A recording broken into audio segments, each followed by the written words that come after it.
I want you and that young man to tie that knot. I'm gonna pray for you. And I want you to hold on to God's unchanging hand, because he helped Joshua fight the battle of Jericho. Yes. It's the old He helped Daniel get out the lion's den. He helped Gilligan get off the island. Let me get straight to the business. Got them lions in the building. Why you lying to the children? Why you lying to the children? RIGHTEOUS. Man, you know I've been the best. Man, they know they no contest. Yahuwah, he do the best. We will not see you tomorrow. Cause you cannot go to thought. All the sons and all the daughters. Standing hard with big manotas. But my son, he made me Taurus. On that line, I'm still a Taurus. Karate kicking Chuck Norris, 4-5 on my waist. If he started, will not hesitate to get retarded. Oh Lord, he ain't got a PowerPoint, he farted. He threw into the hills like a Philistine. Jihad hitting Hamites with the guillotine. Situation turned up with the ratchet team. JJ 7000 to the debate league. Yeah, I know them haters gon' hate me, but he won't debate me. Pistol off safety. He respond, come wake me. If I don't get up, nigga shake me. If he don't show up, then he fake G. I touch down and make these nigga nuts hate me. Dear brother.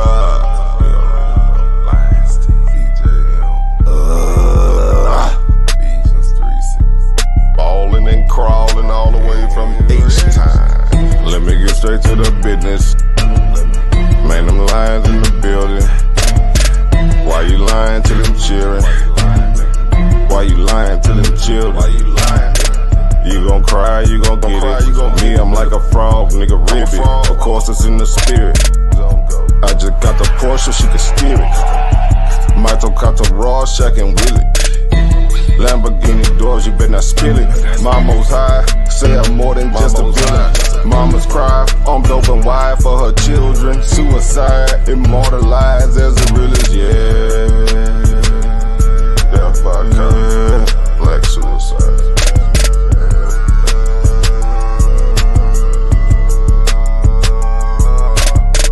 Let me get straight to the business.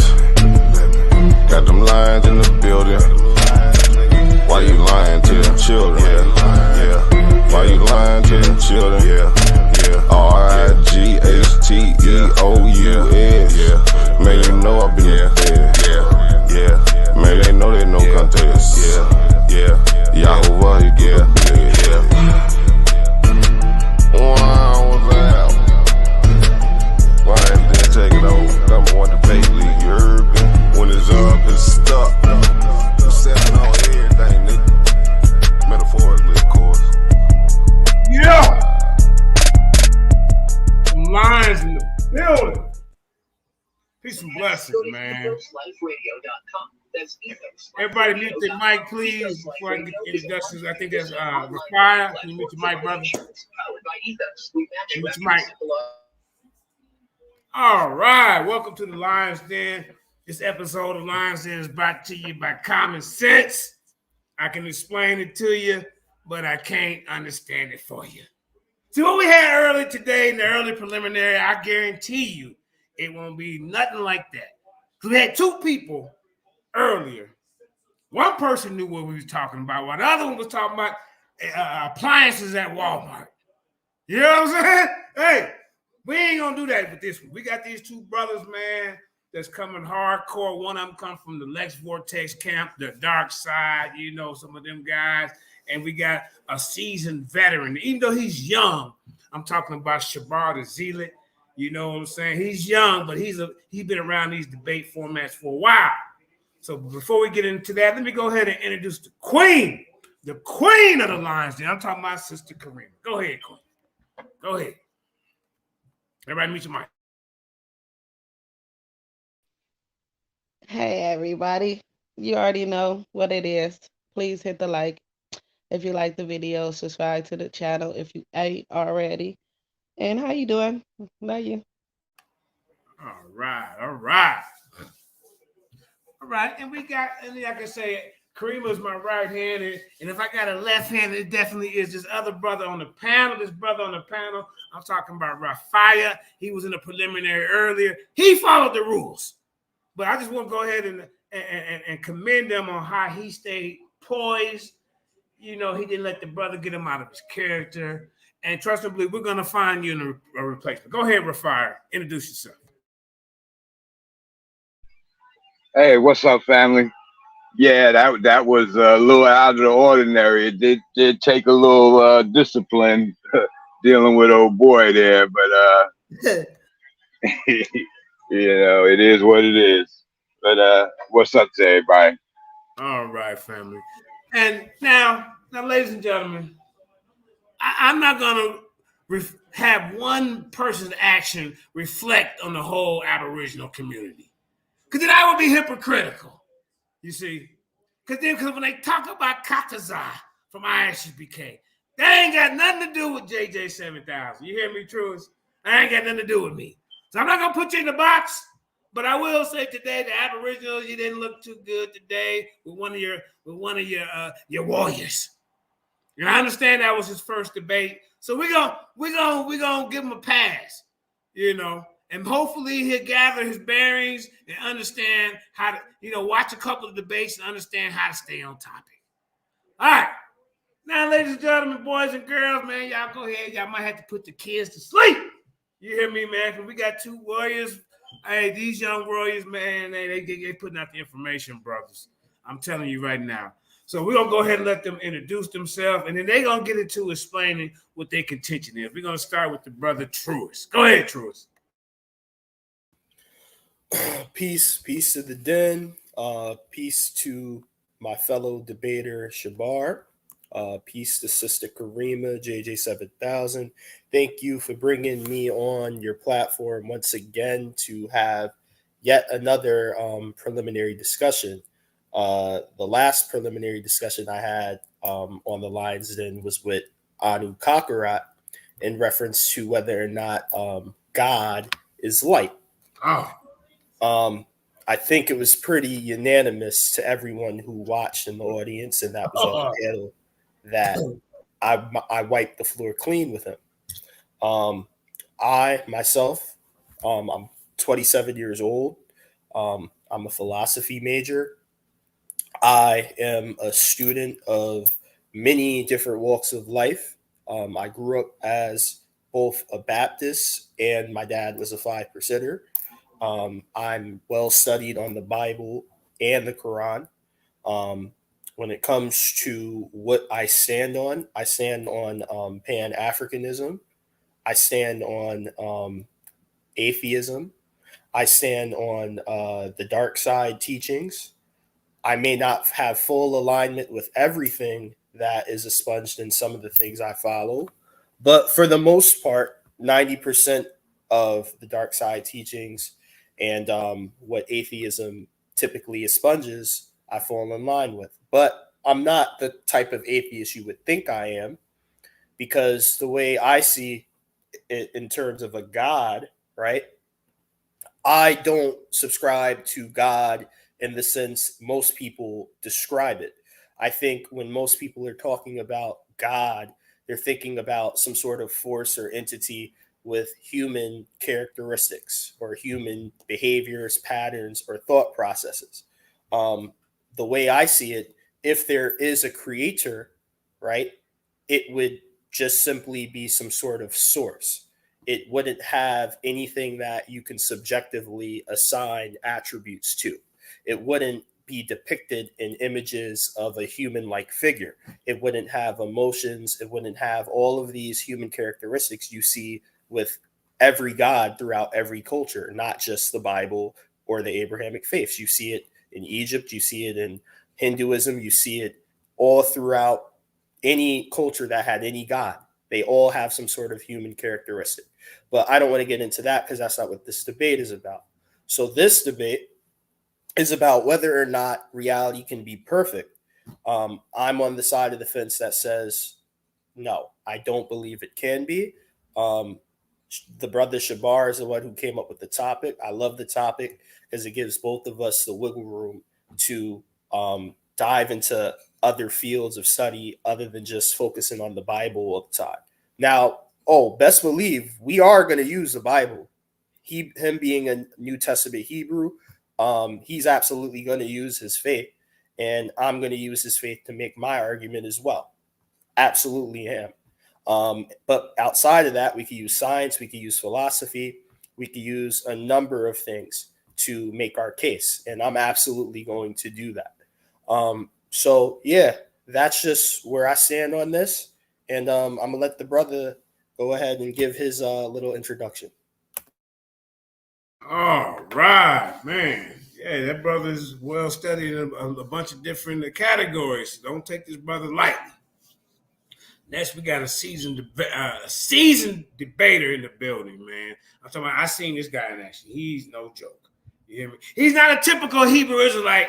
A typical Hebrew Israelite in our community would be like the one West genre, you know.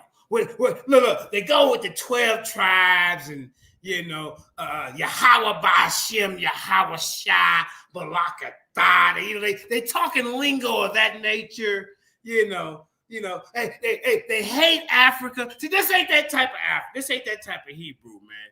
This brother right here got it together. I'm going to let him go ahead and introduce himself. I'm talking about the brother SHABAR the Zealot. Go ahead, Aki. Turn your camera. Yeah, man. How y'all? Yeah. Can y'all see me? Yeah. All right, yeah. What's going on, man? Yeah, I'm just I'm up here today, man, just holding a position about perfection and Christ consciousness, man. My position is that we see that all really throughout the earth. We see that in creation, and we really see it all throughout the scriptures, man. So I'm really just here to substantiate that status, and just to show we can be perfect in this reality, and within the next reality of ascension through Christ consciousness. A lot of people be like, "Oh, you talking about Christ consciousness? That's some New Age stuff, man." And that's a fact. You know, that book tells you that knowledge will increase in the last days or latter days of whose time, maybe one that's ascending. That's all I got. Oh, okay. All right. So he's coming from a Christ consciousness. He's saying there's certain things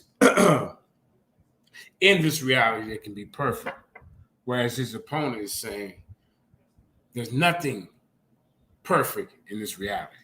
Is that where we're going? Because it's up to you two guys. We kind of, me and him, we kind of touched on this, right? Where his stance, he agrees that reality is not perfect and that it was not perfect, but what he's arguing is that it can be. So it's my job to prove that it can't be, because me and him already agree that it is not perfect. It was not perfect. But where we disagree and where we have to prove, what we have to prove is whether it can be perfect or whether it can't be perfect.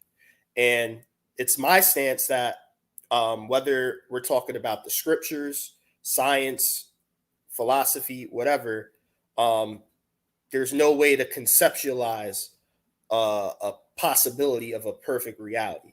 I really want to like pull out some of the stuff I got in the chamber, but I really pull out, man. I want to save it. I want to save it for the pay-per-view. Oh, come on, man. But I will say this.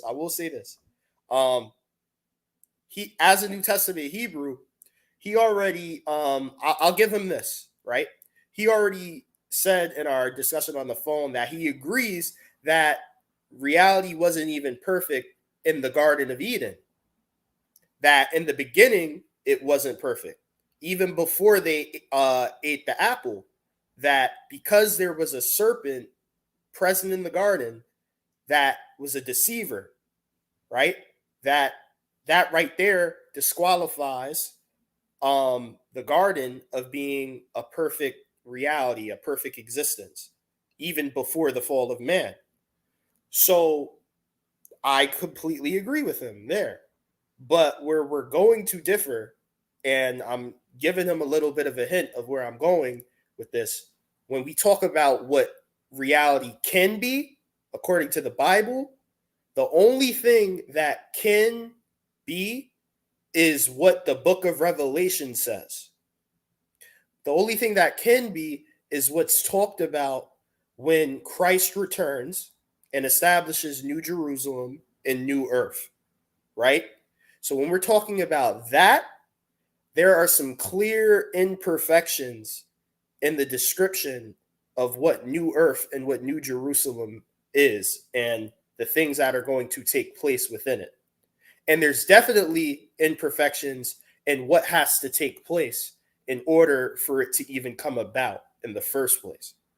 But I'm not going to reveal these things until the debate. But these are some of the things from a biblical standpoint that I'm going to bring out when we have our debate.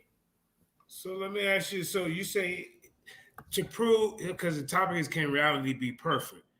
You're saying he has to go to the Bible to prove his point, or can he go to other parts to prove this perfect reality? Like, what if you want to go to, somewhere outside the Bible? Does he have to stay in the Bible? Go ahead, SHABAR. No. Get your camera on. He could use whatever he wants to use. Whatever. He could use, like I said, science, philosophy. And when it comes to spiritual text, he could use any holy book he wants to use. He could use any religion, mythology, anything. He could use anything. The only reason I was just referring to the Bible is because he said Christ consciousness. So when you're talking about Christ consciousness, you're talking about the New Testament.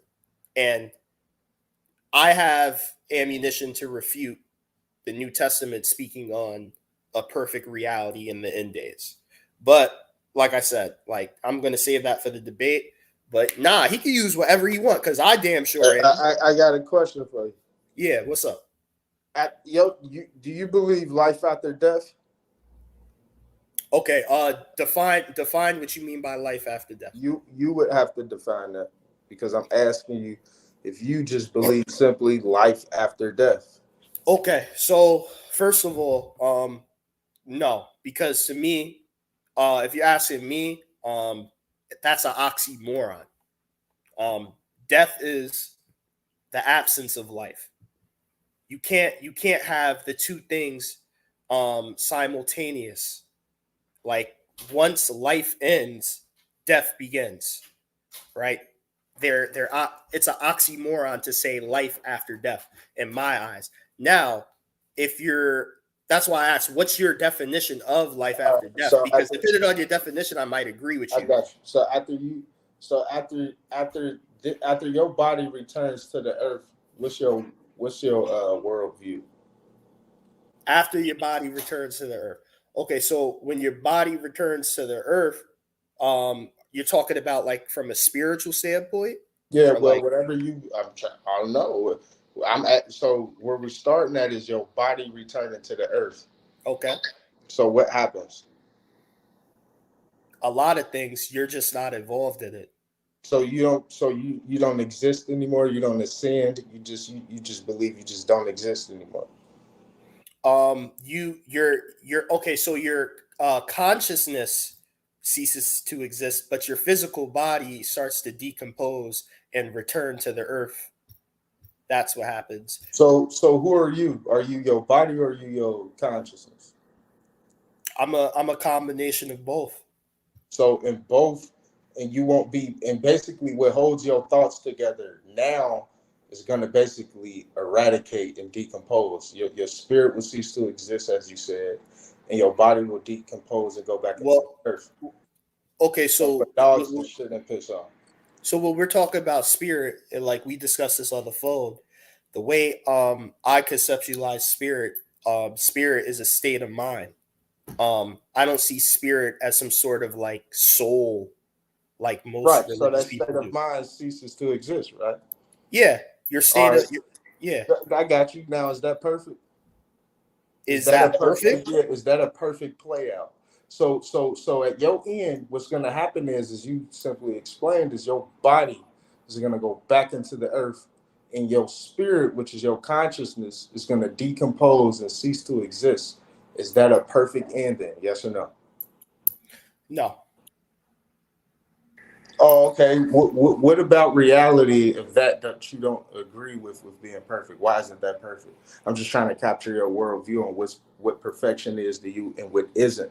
Now, your end and your worldview of what your end isn't even perfect. Why is that?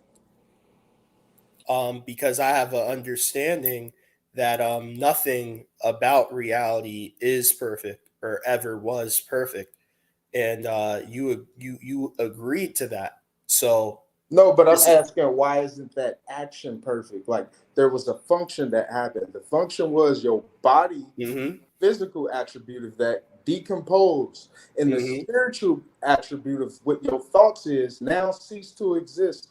You're saying, even you actually believe that. You're Yeah, saying that your belief of what you believe right there isn't even perfect. So I'm just asking you to explain, why isn't that function perfect? Like, what it's about not. that It's all right. isn't perfect? I'll explain to you. I'll explain to you. And what you said, you kind of explained why it's not perfect. You use the word decompose, right? Yeah. If something has to decompose, right, that disqualifies it for being perfect. If Why? something is perfect, that means it's flawless, it's complete, and it is without it doesn't need any alteration or adjustment. Wait a So second. when we're so when we're So what? talking about so when we're talking about decomposition, that automatically disqualifies it from being perfect, flawless, and complete. Because something What? that's complete would not decompose. That doesn't. Well, hold on now, because we're dealing with yin and we're dealing with yang. We're not dealing with both intertwined. So now I'm just dealing with the yin part, which is death.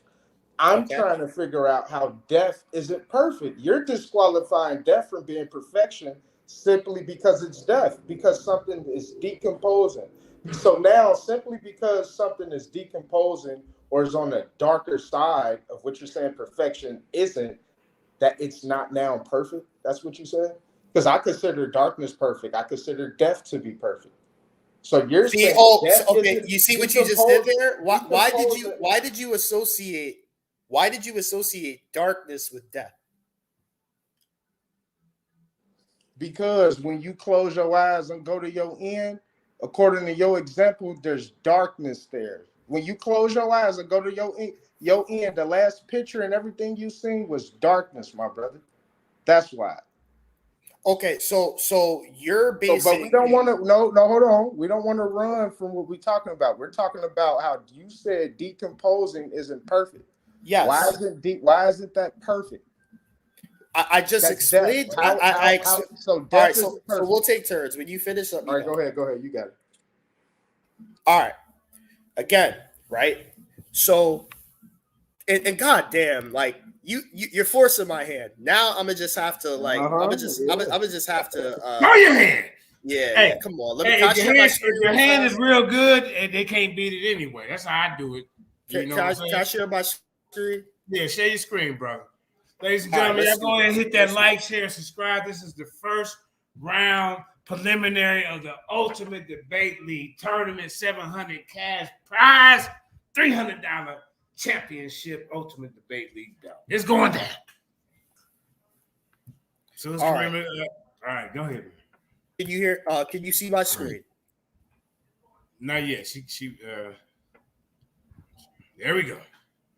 All Forces right. man hand. So we go walk it down like this, right?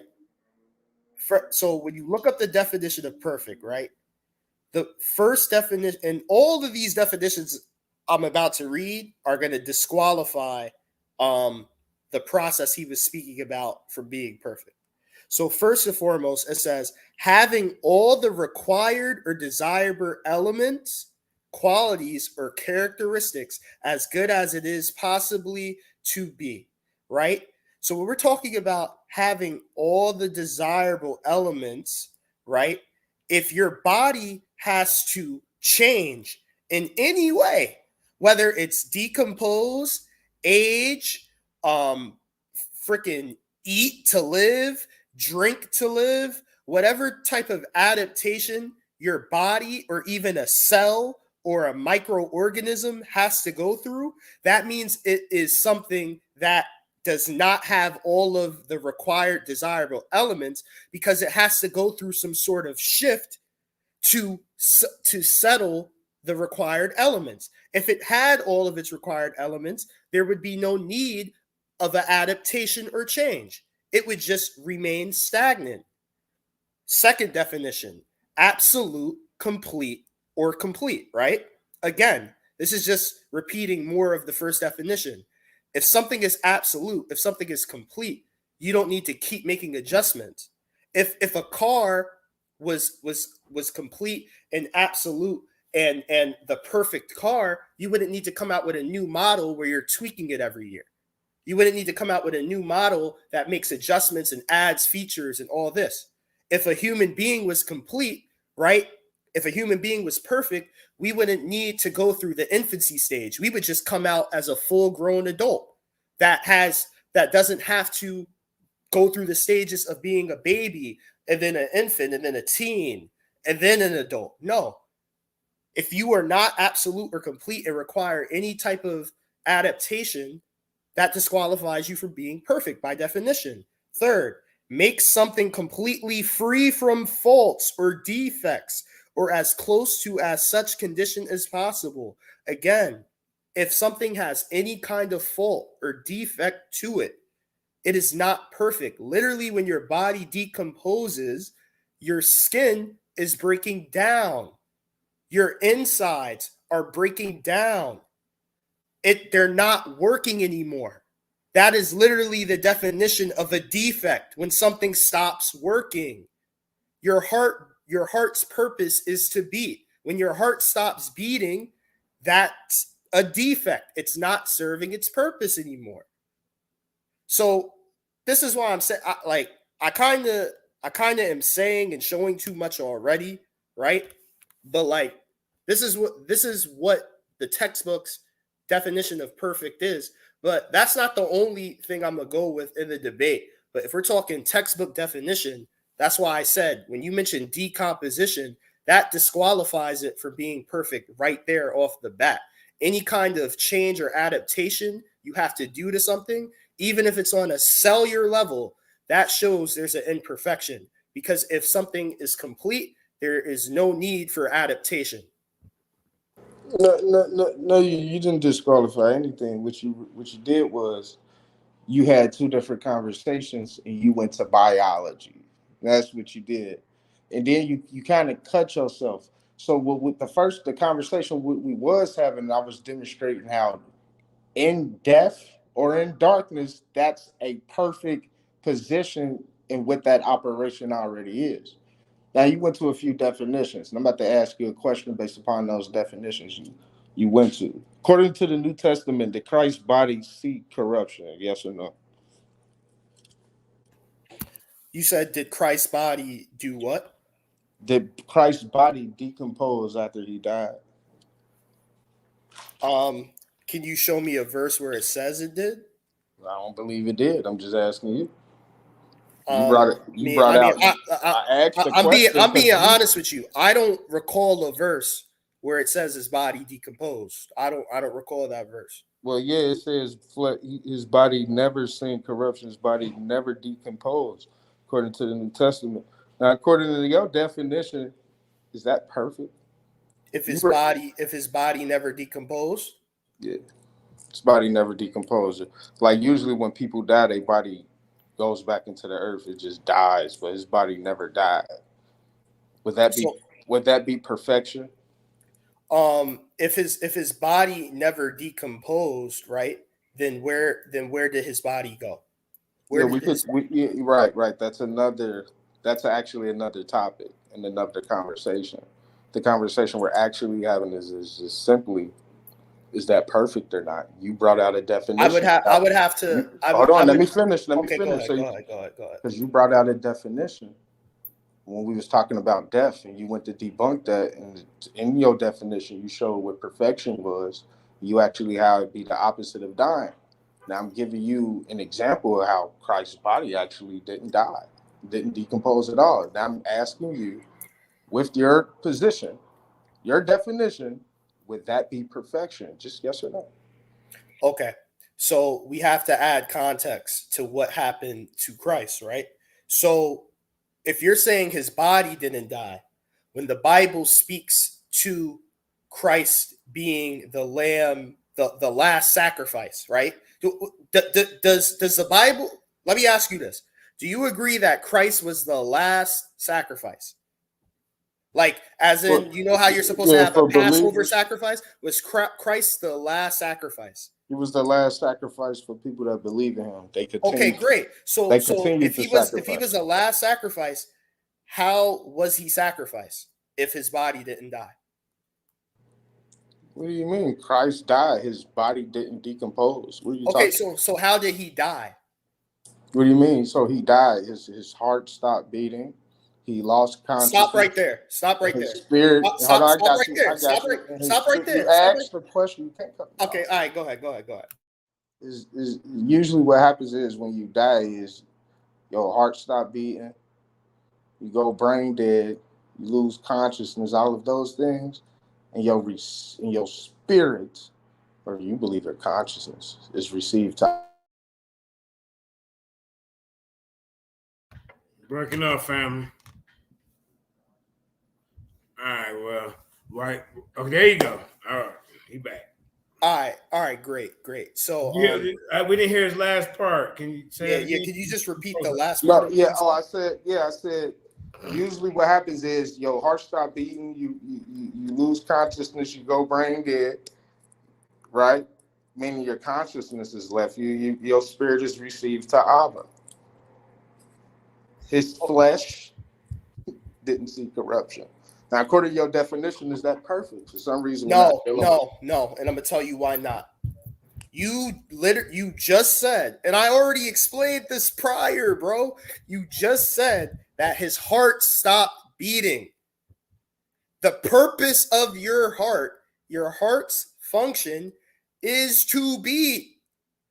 If your body's heart stops beating, then your body has a defect. And if your body has a defect, then your body is not perfect. If your brain stops functioning, then you have a defect. If your liver stops working, you have a defect. If the organs inside of your body cease to function and cease to serve the purpose they're in your body for, you have a defect. So the minute you said Christ's heart stopped beating, no. His body is no longer perfect because his body is not operating the way it should be or the way it was prior to him dying. Okay, when he died, did his body operate the way it should have? No, you just said his heart stopped beating, so no. Right, so I'm going to ask you again. When Christ, Jeremiah. Yeah, go ahead. What happened to bodies when people die? I'm gonna stay out of this, man. But you should ask him. Okay, so I'm gonna ask. So right, I got you. Yeah. Now that we made that clear, right, I got you. Now that we made it clear, brother, I'm gonna ask you again. What happens to bodies when people die? It decomposes. Oh, okay. Did Christ's body do what it was supposed to do when he died? No, his heart stopped beating. Oh, wait, hold on. Oh, okay, very good. Cool. Did Christ's body do what it was supposed to do when he died? His heart stopped beating, so no. Did Christ's body do what it was supposed to do when he died? Did Christ's body die? Did it decompose? Yes or no? Okay, that's a different question. Did it decompose? Yeah. According to you, no. According to the Bible. So why Hold up, contestants, real quick. Oh man, save some of the meat and potatoes. I mean, y'all can get back into it, but let me address the audience real quick. Shout out to everybody in the audience. See, this is what I'm talking about. See, the last guy, I hope you peeking around in the bushes trying to see how a preliminary should go according to the title. See, Sister Noble, you kind of came in late. This is not a debate. This is not a discussion. This is a preliminary to set up a debate. Because right now we're into the, if you haven't heard, it's the Ultimate Debate League 32 person. At first it was 32 man because some chauvinists came up with the, leaving the women out. I had to do it politically correct and say 32 person. We got 4 beautiful women that's amongst the men in this tournament. So right now, Sister Noble, this is a jousting session to give y'all a little bit of the appetizer before you get the meat and potatoes, but also give you an idea of where the debaters is coming from in this debate. Can reality be perfect? Is everybody's reality the same? You see, that's a question. That's a question you got to ask now. I'm just throwing that out there so everybody can kind of readjust their brain when you come into this debate. This debate will make you think.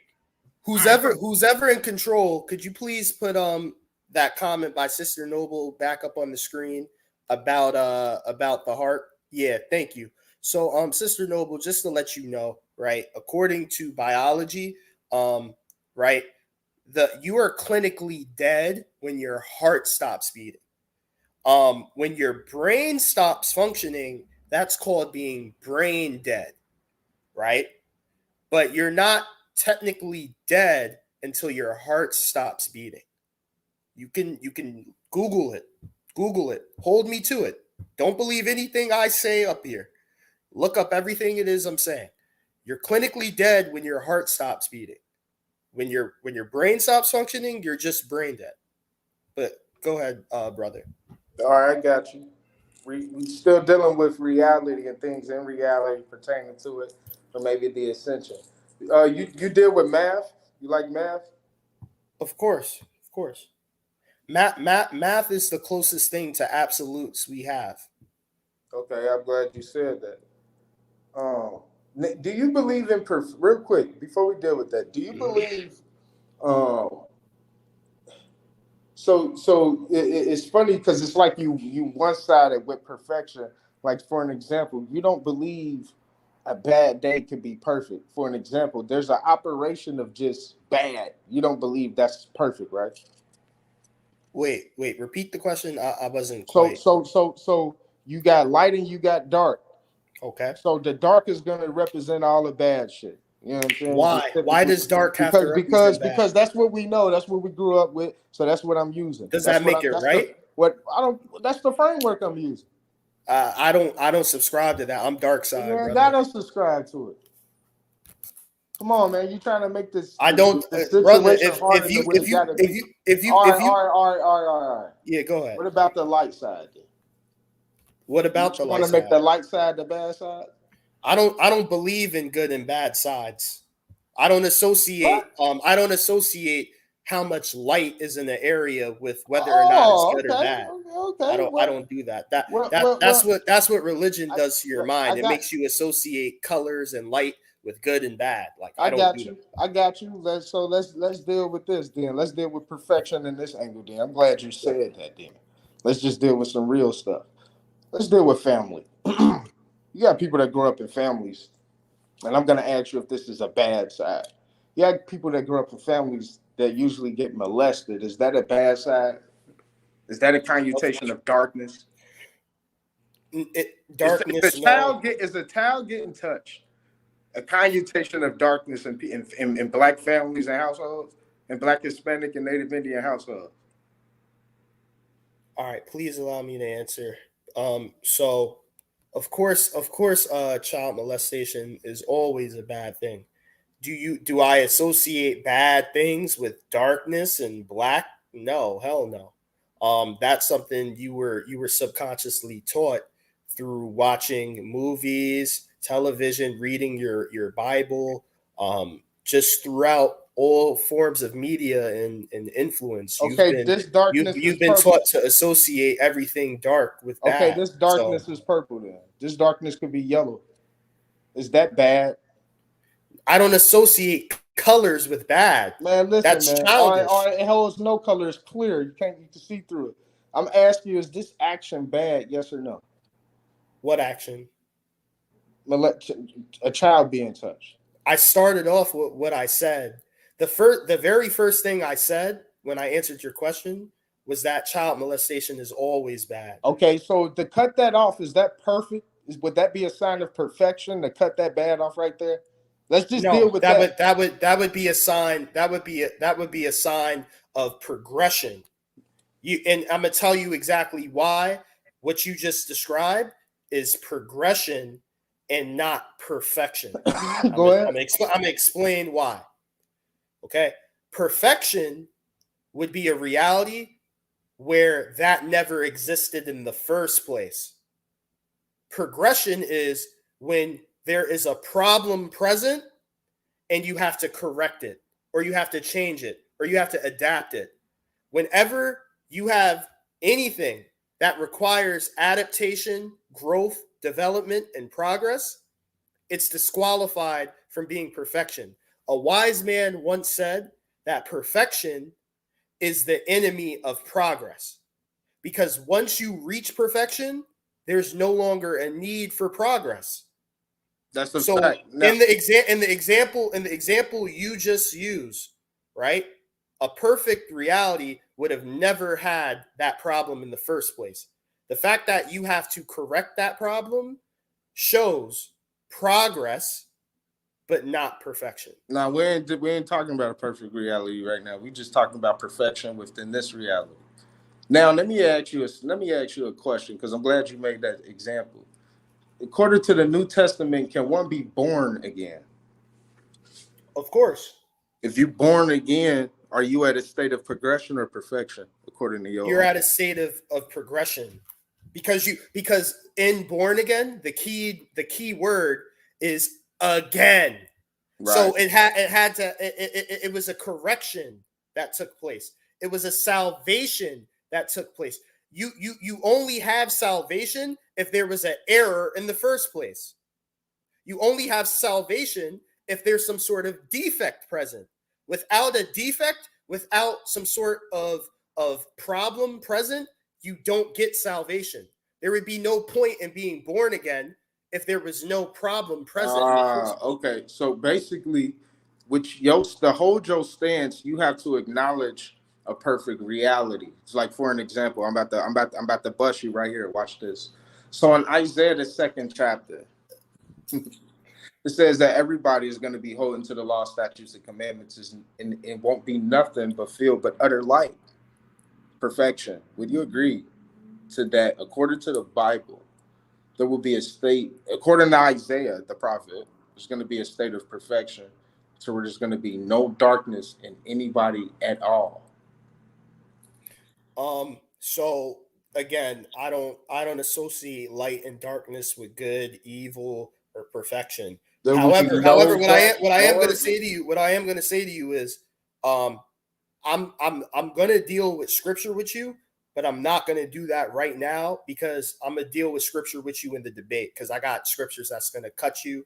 But all I will say to you about scripture right now, brother, is when we're talking about how reality was in the beginning and how reality is going to be on new earth, the word perfection or the word perfect is never used.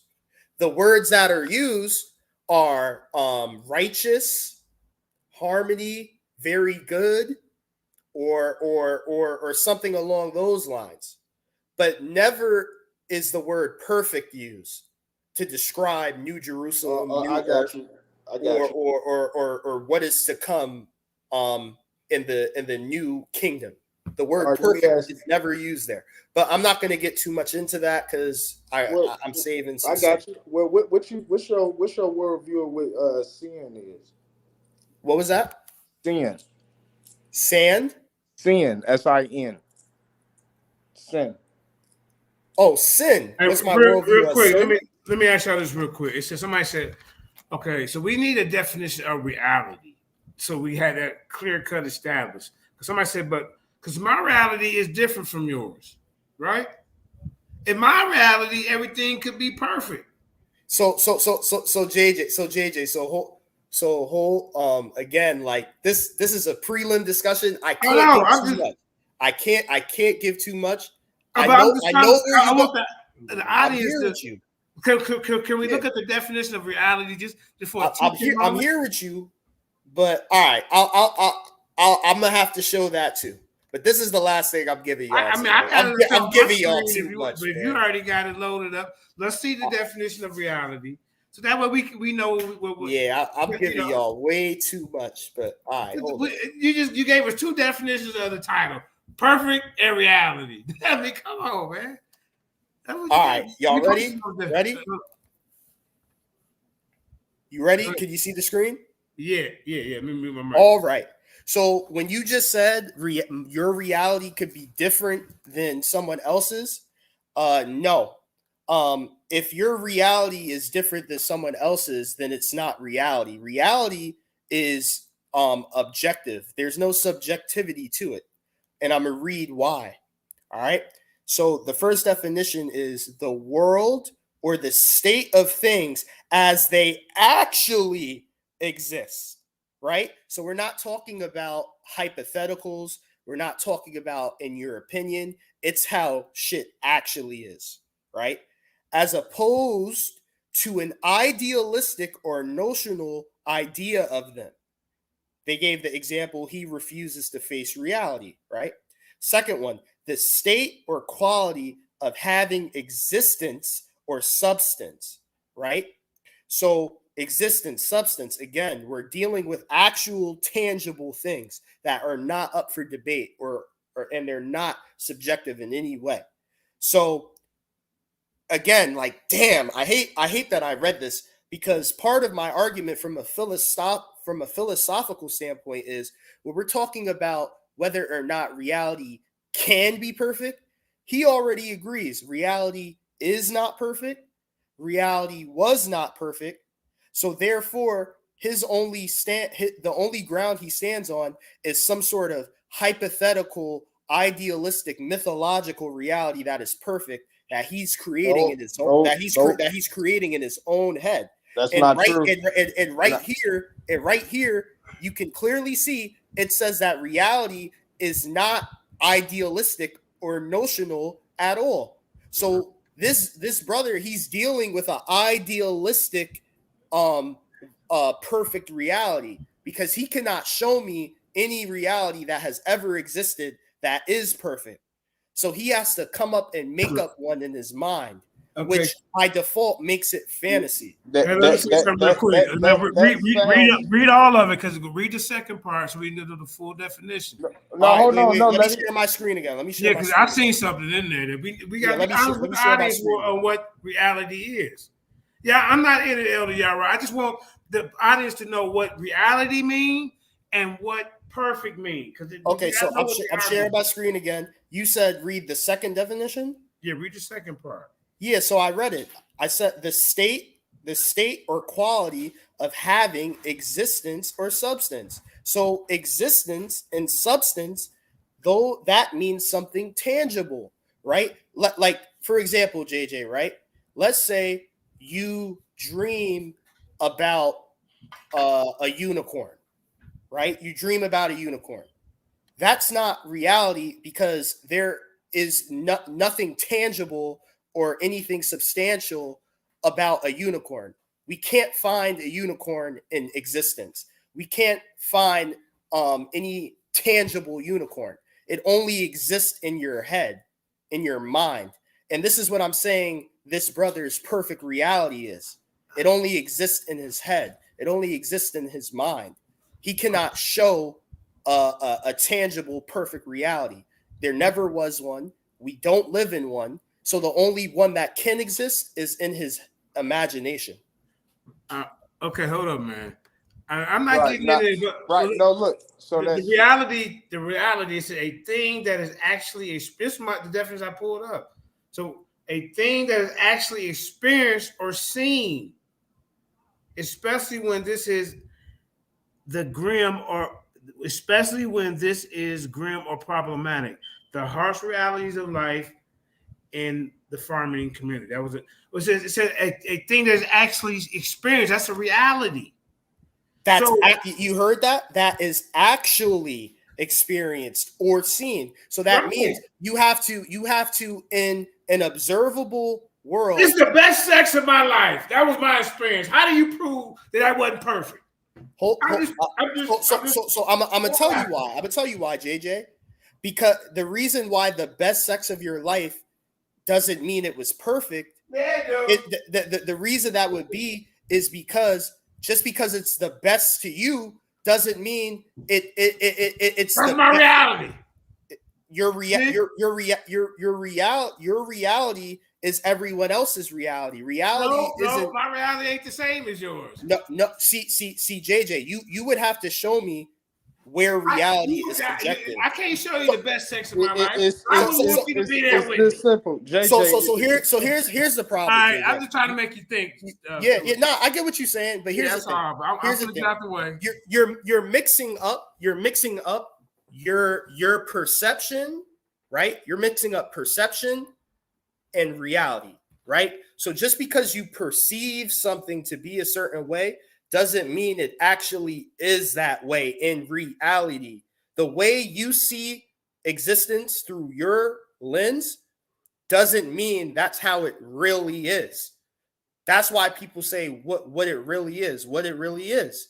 Like, despite how you're seeing things through your lens, just because that's your worldview and your perception, that doesn't make it reality. Reality is something that is true universally across the board. Right. So let's deal with that from just a simple common sense biblical perspective.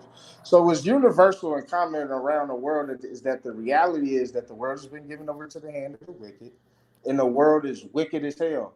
So what's also evident in this reality is perfection. How do we know that? Well, Christ came.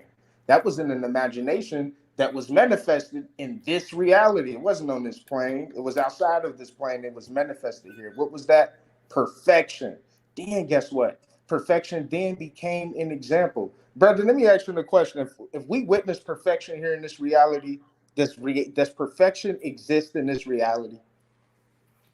Does perfection exist in this reality? No, listen to what I asked you. Okay. If we witness perfection here in this reality, does now perfection exist in this reality? If you witnessed it. Right? So let's give an example, just to qualify an example. Christ was a perfect man according to the book of the Bible, right?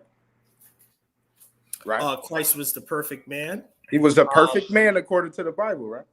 Can you pull scripture up to prove that? I can, but I'm just asking you. Pull scripture up to prove I don't know if you're ignorant to it or not, because not every conversation is just subject to pulling a Bible verse.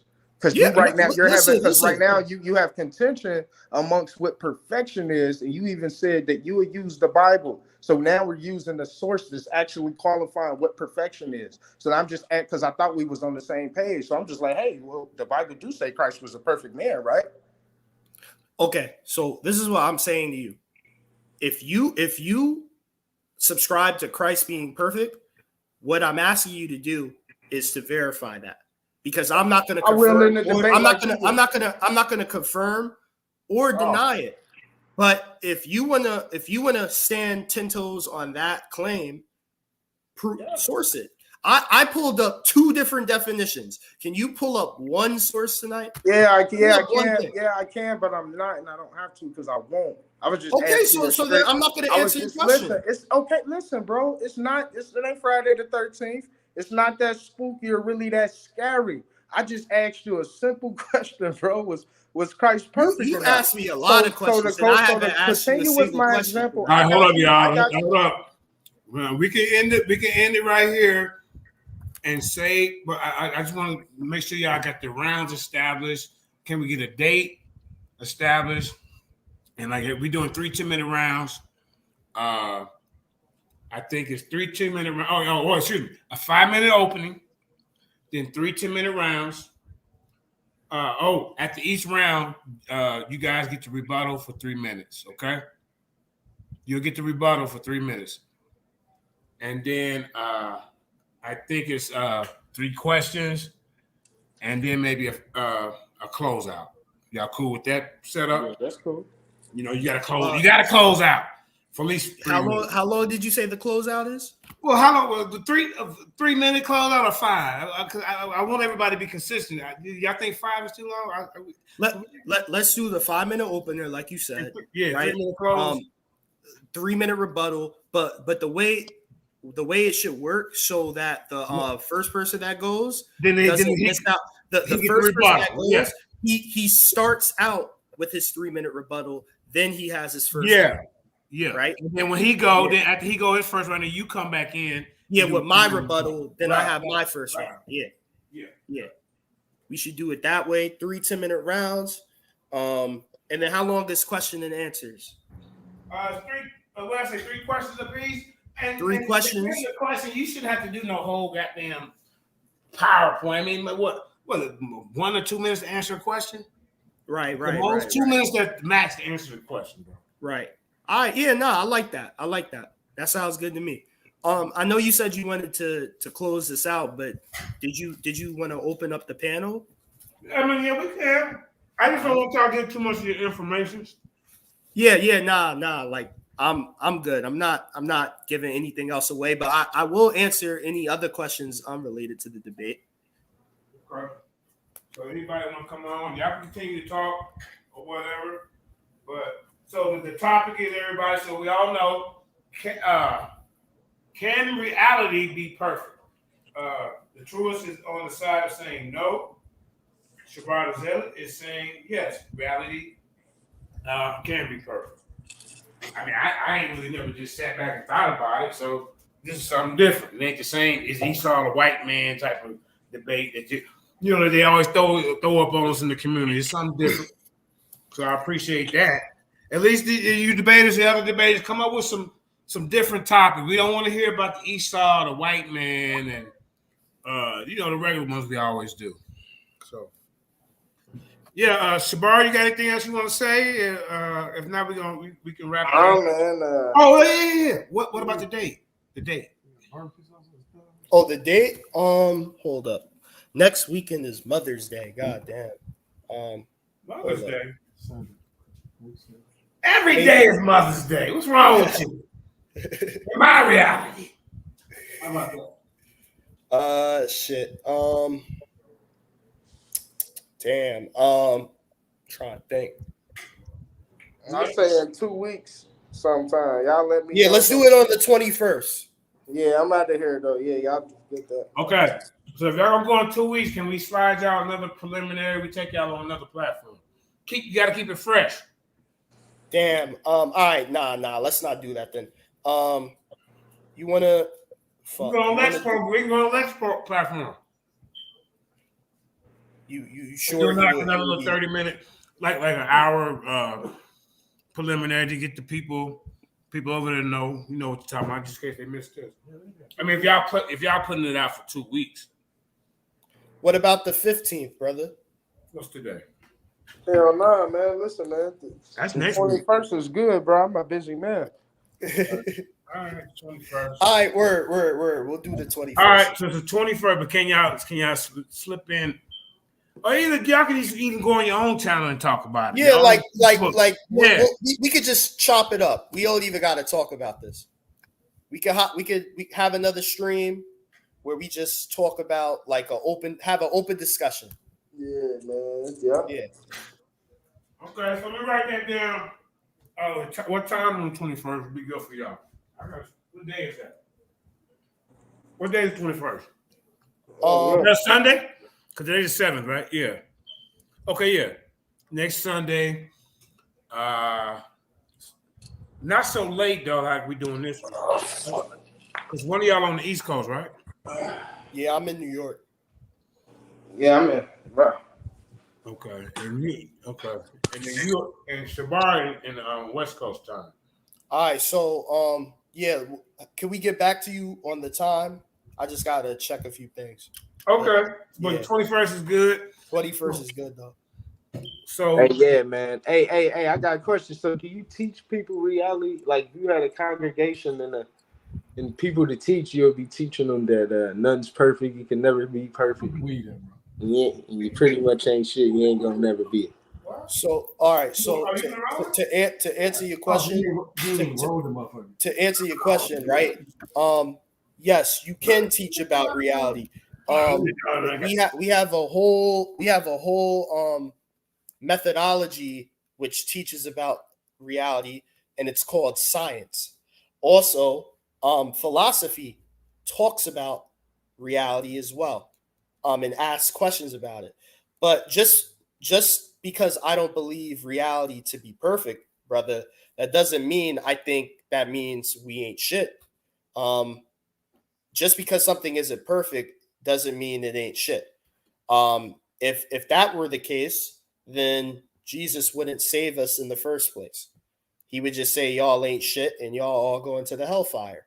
Nah, that's just love. That's just love. Just because you ain't Because shit don't mean I can't show you love. Even in imperfection, right? There can still be some sort of harmony. There can still be some good and imperfection. Things don't have to be perfect. Imperfection?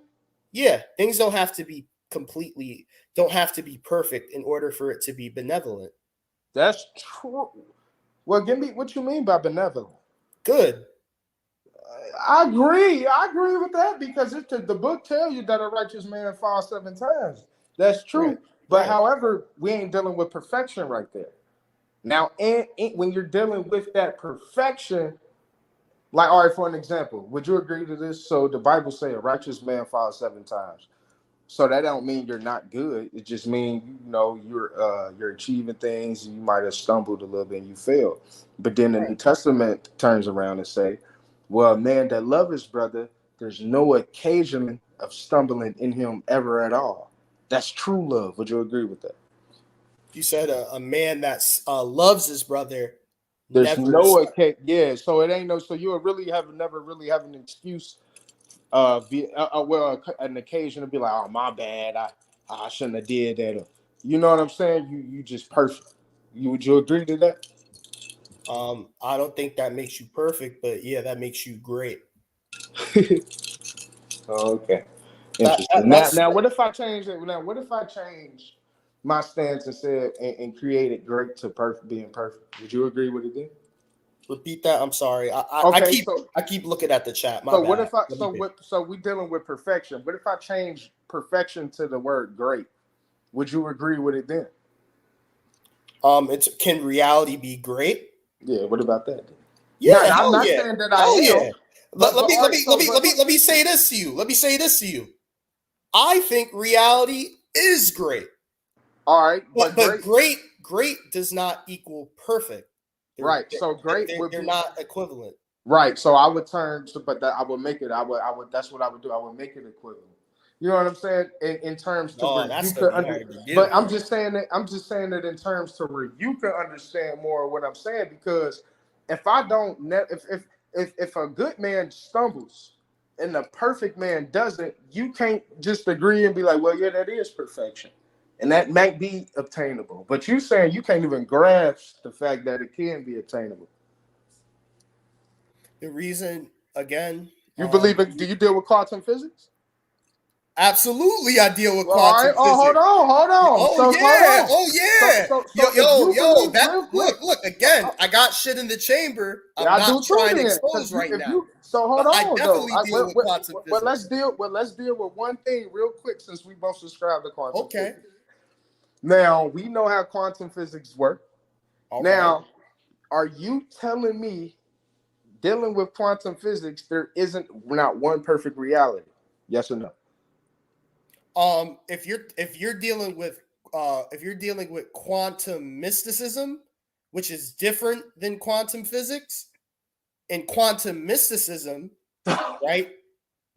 There's a hypothetical hypothetical perfect reality. So, okay, now let me ask you this. So if I find ancient literature that lines up with that hypothetical, what then will you do? You will not find a single. You will not find a single ancient literature that lines up with quantum physics, because you will not find a single literature that talks about a Hobbes field. You won't find single literature that talks about the Hobbes particle. Okay, you won't find a single literature that talks about Hobbes particle, but this giving is what mass to the entire universe. That's true, but what you're doing is you're going into quantum science and putting names on stuff when I don't have to do that to show you that. I'm gonna show you though. We gonna see, man. We gonna see. You gonna think I'm glad you I hope, man. Yeah, we gonna see. Yeah, we gonna see, man. I mean, those are the classifications for what we're talking about. Yeah, that's true. But that's why I said, if you're talking about quantum mysticism, which is when you're tying in spirituality with quantum physics, that's a different conversation. But if we're talking just about quantum physics alone from a physics standpoint, nah, you're not gonna show me that. All right, yeah, that's true. That's true in a sense. That's true. But you know what? But you know what I'm talking about, because we dealing with parallel universes, right? Well, parallel universes is quantum mysticism, because quantum physics doesn't claim for parallel universes, but quantum mysticism theorizes that there could be parallel universes. No physicist says for the majority that yes, there are parallel universes. Nah, yeah. Which ones? You familiar with TED Talk, right? What I'm saying is the majority of the physicist community looks at parallel universes as pseudoscience. Yeah, but those are not accepted by those are broke ass. Them broke ass physicists. They ain't getting no PT with TED talking Bill Gates. That's why. The hell. But nah, man. Nah, bro, yo, like I'm not gonna lie to you. Like I enjoy conversations with you, and this is gonna be a great debate. Yo, like how old are you, brother? By the way, how old are you? I'm 30. 30, yeah. Like we in the same generation. I'm 27. Yeah. Like we gotta take over this conscious community shit. We the new school. Like, nah, for real though. These old niggas done been sitting down on the same couch. Y'all hear me? I said that's why I put y'all together the same round, because y'all close to the same age.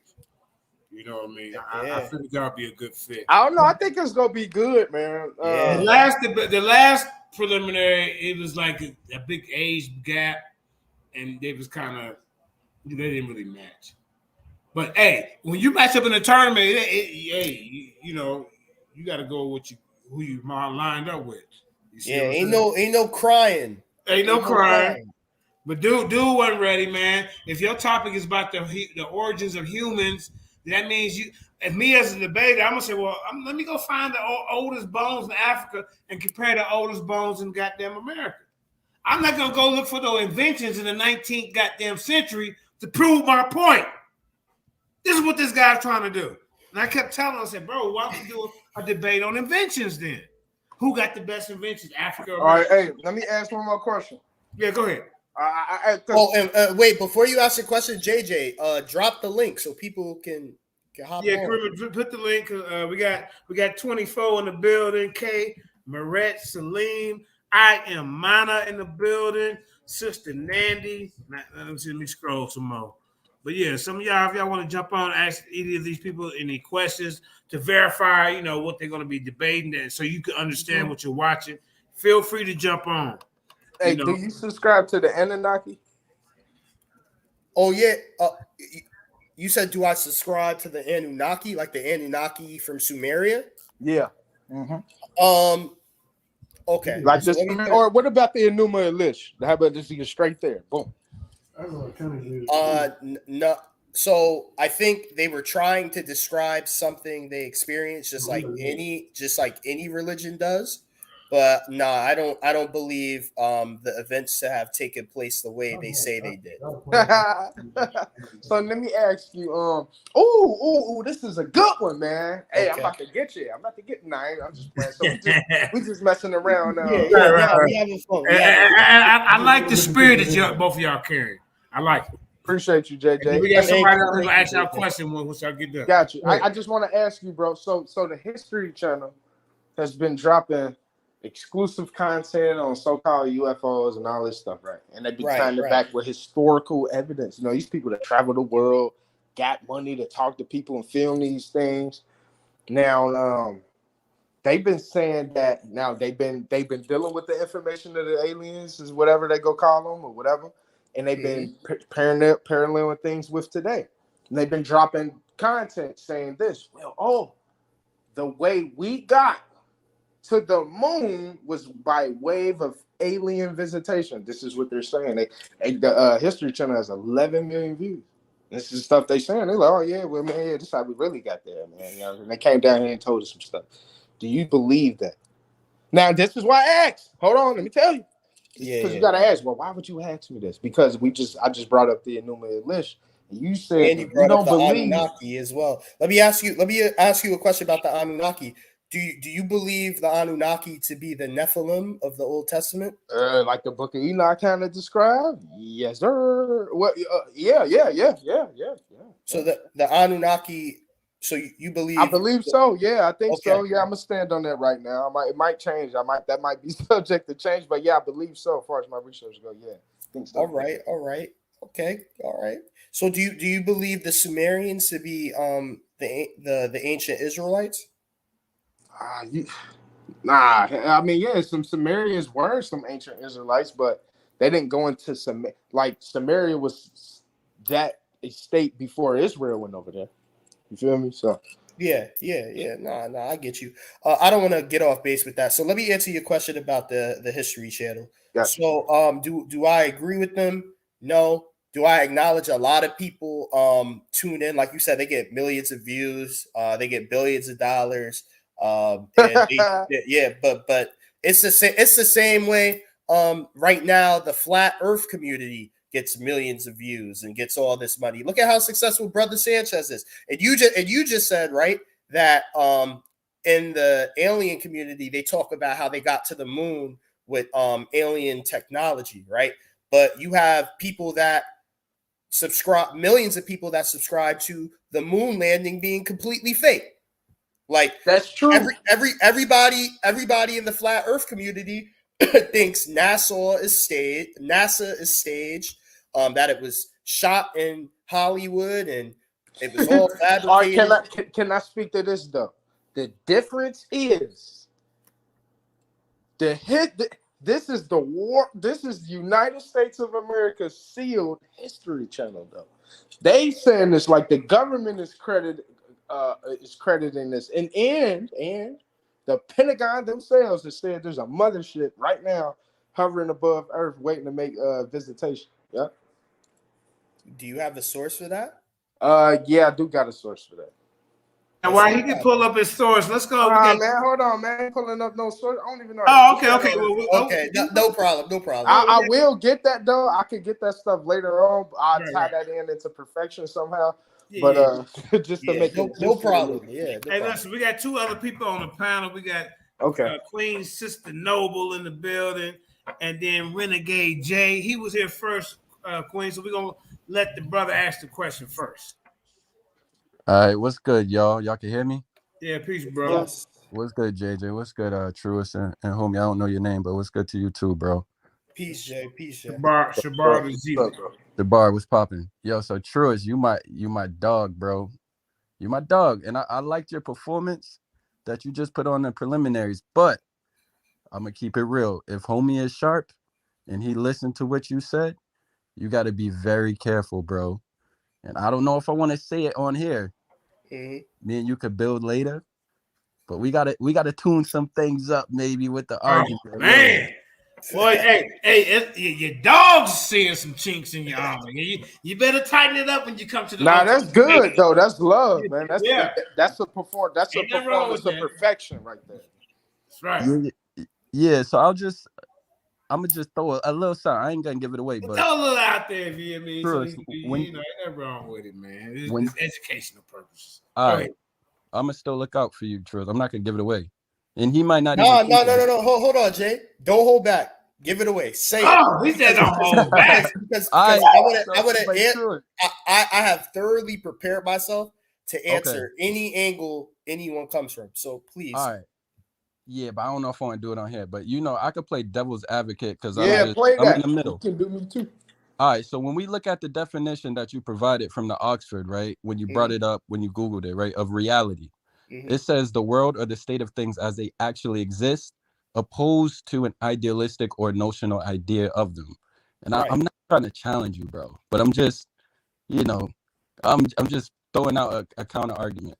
If you look at reality as it actually exists and as it actually is, it is, aside from this ideal that you kind of provided in your example of a heart never stopping and always beating because that's what perfection is, we have to actually recognize that within our reality, the example you provided would never happen. So if we're examining our reality as it is, all the defects is a part of reality as it is. And that's what makes it perfect. It's functioning perfectly as it is designed to, as it always has, and as it always will. So that's just the way I look at it. That's what I was trying to. So when I was hitting that darkness, that's what I was kind of trying to. I'll just respond because I fully prepared for that kind of argument. So bro. The first thing that argument assumes is that the universe has an intelligent designer. You just mentioned how this is how the universe was designed and the functions and things that are attributed to everything in it and what it's supposed to do. And that implies that the universe has some sort of intelligent designer, which is a completely different debate that I could have with anyone, right? We can have that in that debate, though. We can have that. What's that? I said we can have that discussion as well, because now we going into predestination. If you're gonna, if we discrediting what the designer did, and if he was intelligent or not. Well, I don't want to get into creation, intelligent design versus whatever, like spontaneous whatever. But getting to the other thing you said, Jay, you mentioned how defects are a part of our reality. Therefore, it makes it perfect for this reality. So when we're talking about perfection, again, when you pull up any definition of perfection, or when you look at words that are synonyms to perfection, flawless, complete, something that does not need any that has all of the required elements, right? That all these things apply to something that's perfect or perfection in general. If you have a defect, to say that a defect makes something perfect is a complete oxymoron. Those two things cannot coexist. Here's the difference, bro. Because the mistake that I believe you're making is you're separating perfect from reality. These two words in the title go together. They have their independent definitions, but once you make them, once you conjoin them, now you have to examine it from a new perspective, because now they're together. So it's perfect reality, or can reality? Well, no, Jay, you see, that's the problem. The title of the debate, and we're not going to change the title of the debate because it's locked in. But the title of the debate has the word separate because there's a word in between them. Be. It says, can reality be perfect? It doesn't say is. It doesn't say, are we living in a perfect reality, or can there be is there a possibility for a perfect reality?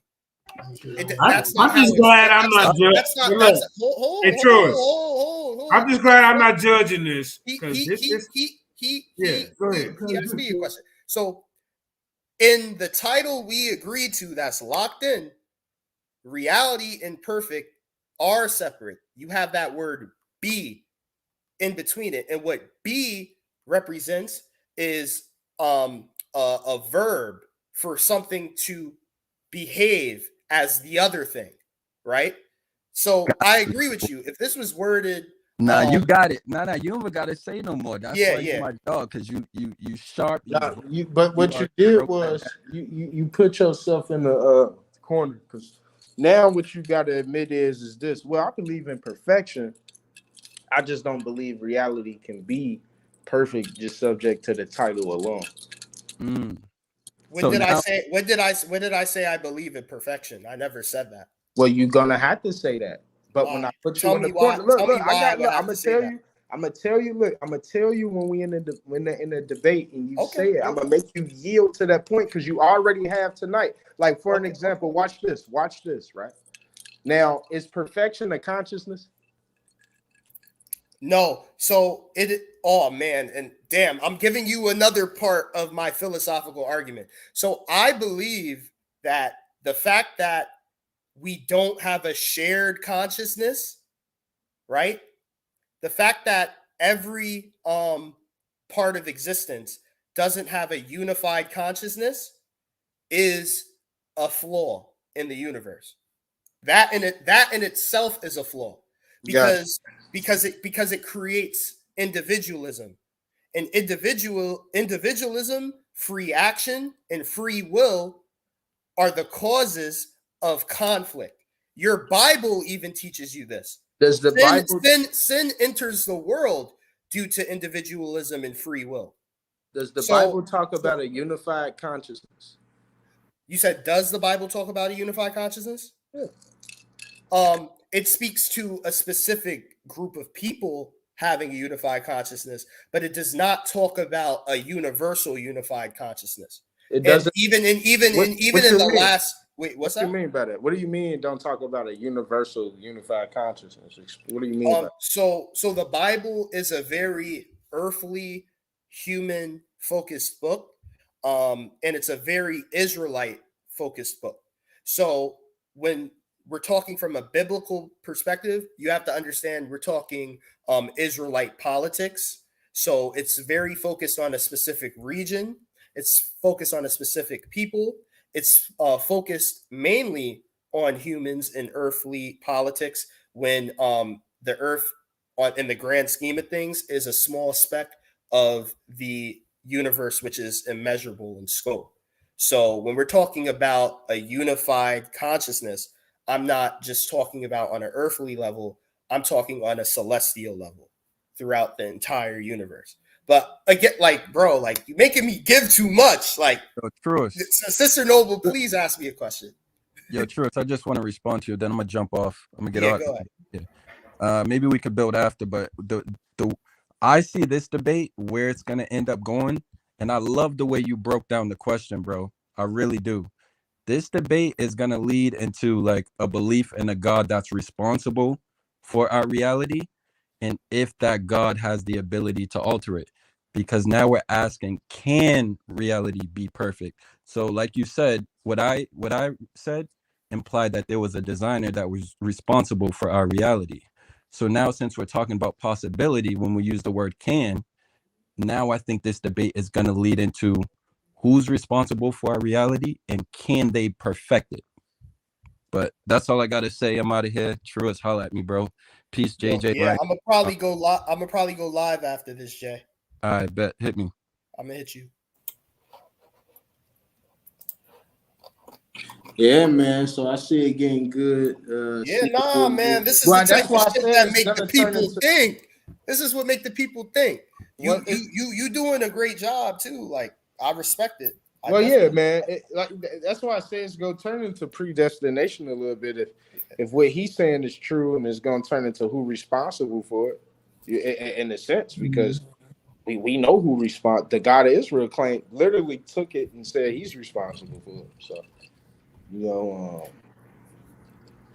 Yeah, man. Well, I mean, hey, man, like I said, you could use whatever it is you want to use. I'm gonna use multiple things, but we definitely gonna we definitely going to get into the Bible in the debate. So let me get, so one thing's established, we going on the 21st. We haven't got the time yet. And another thing, you guys both agree that everybody's reality is the same. Is that what y'all saying in this debate? That's what I'm saying. Shabar's not saying that, right?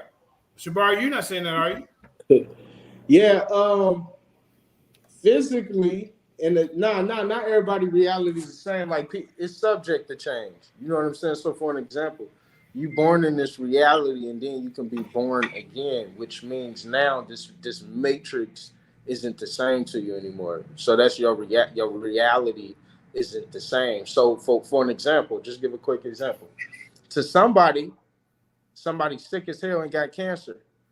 To somebody in Christ consciousness is healing and sees a well set up upright person, and that's because of what they already see in them. This person that has a certain position in reality don't see what the kingdom that says the reality that you should have with that side of you sees. They don't see that. So that's the difference between somebody getting up out of a wheelchair that's encountering somebody with Christ consciousness versus somebody that don't have that reality. So in what he just said, JJ, he doesn't even realize how the only difference that he's pointing out is how the two people are perceiving reality.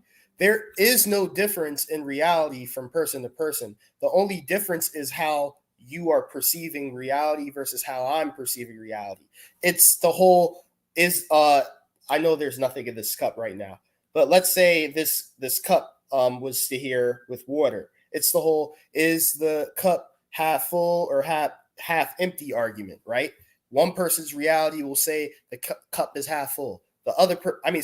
One person's perception is going to say the cup is half full. The other person's perception is going to say the cup is half empty. When in reality, when in reality, the cup just has some fucking water in it. Like, and that's the thing here. Reality is not up for debate. It's not subjective. It's completely objective. We all have to deal with, face, and live in reality. That's why they say, like, you got to face reality. All right, watch this. So the reality is this: stand up and walk. So the reality was you was lame, you couldn't walk, you was limping. Was the reality of perfection then manifest when somebody said stand up and walk, and you walked and you wasn't healed or disinfected anymore? No, again, that would not be perfection. That would be correction. That would be correction or progression, because let's just say it's God who did that for you. Let's say God fixed your ailment right there on the spot. Right. That is God making a correction to his own creation. Wait a sec. He's making Wait a sec. He's making correction in time. According to the Bible, God is making corrections all throughout the book. You'll have to show that. But so you said that wait, I got you. But listen to the question. Listen to the question. So you believe that God is making corrections in time? What do you mean by in time? Right, exactly. So in this reality is fixed, meaning in time you can fast forward and rewind. It's already done and complete. But you believe that God is coming back to something that's done complete, meaning the end. You can see the end of this reality and the beginning, but God is coming back to this reality to change it. So I'm saying, and again, like I don't believe in God, right? But if we're going, if we're going with the working definition of God, the God in the Bible, yes, because God said He's omnipresent according to the Bible. He exists in the past, present, and the future, and He has control over all of it, and He knows all of it. He can see everything all at once, control everything all at once, and He's present everywhere all at once. So yes, He can do whatever the fuck He wants to do. But is He? Yes. So in time. So look at what you said. You said so in time, He's not perfecting things, but He's just fixing things He created. He's correcting. I'm gonna give you an example. A perfect example of what you're saying is prophecy. Okay. Prophecy. Literally prophecy is a apostle or some sort of prophet, right? That's having a vision of what God is tweaking or what he's going to do before it even happens. So that's a clear example of for you seeing God making alterations in time, but not like he's changing shit, not in the present, but in the future. And this prophet is getting a vision of it. The whole book of Revelations is a vision. The entire book of Revelations is a prophecy. Right. So God telling you what he's going to do is him actually. So when God comes tells you what he's gonna do, will he jumped in the time machine and fixed it so it can be right? Or was it already set up? So because if it was already set up and fixed, he's not fixing anything because he set it up for him to be able to tell you. Well, we know through scripture that God he's fixing and he's correcting because God straight up mentions how he is disappointed or how he grieves or how he repents that he's doing certain things. And the biggest example of this is the flood. The flood, the purpose of the flood was him correcting and washing away the evil within the world. He sent the flood to wash all of the evil out of the world. Because he didn't. So basically, this all time big time God, that he had his back turned around. He was like, oh hell no, nah. And had to come flood the world. That's what you're saying. Literally in the verses that he had to come fix something. Huh? Literally in the verses before the flood happens, it literally states that God repented that he made man. What does that mean? What does it mean when it says he repented that he made man? It means right. Man, we've been off. I ain't trying to cut y'all. I know y'all enjoying the bill. Sister Noble didn't get to answer her question because she come up, ask her question, and anybody else don't have a question. I don't want y'all to give away all your meat and potatoes, man. You know, this is supposed to be an appetizer. You sharing too much. You know, we're just going off the top of the head. Yeah, I know. Oh, there goes Sister Noble. She's asking questions to make you think. Go ahead, Queen. Unmute your mic.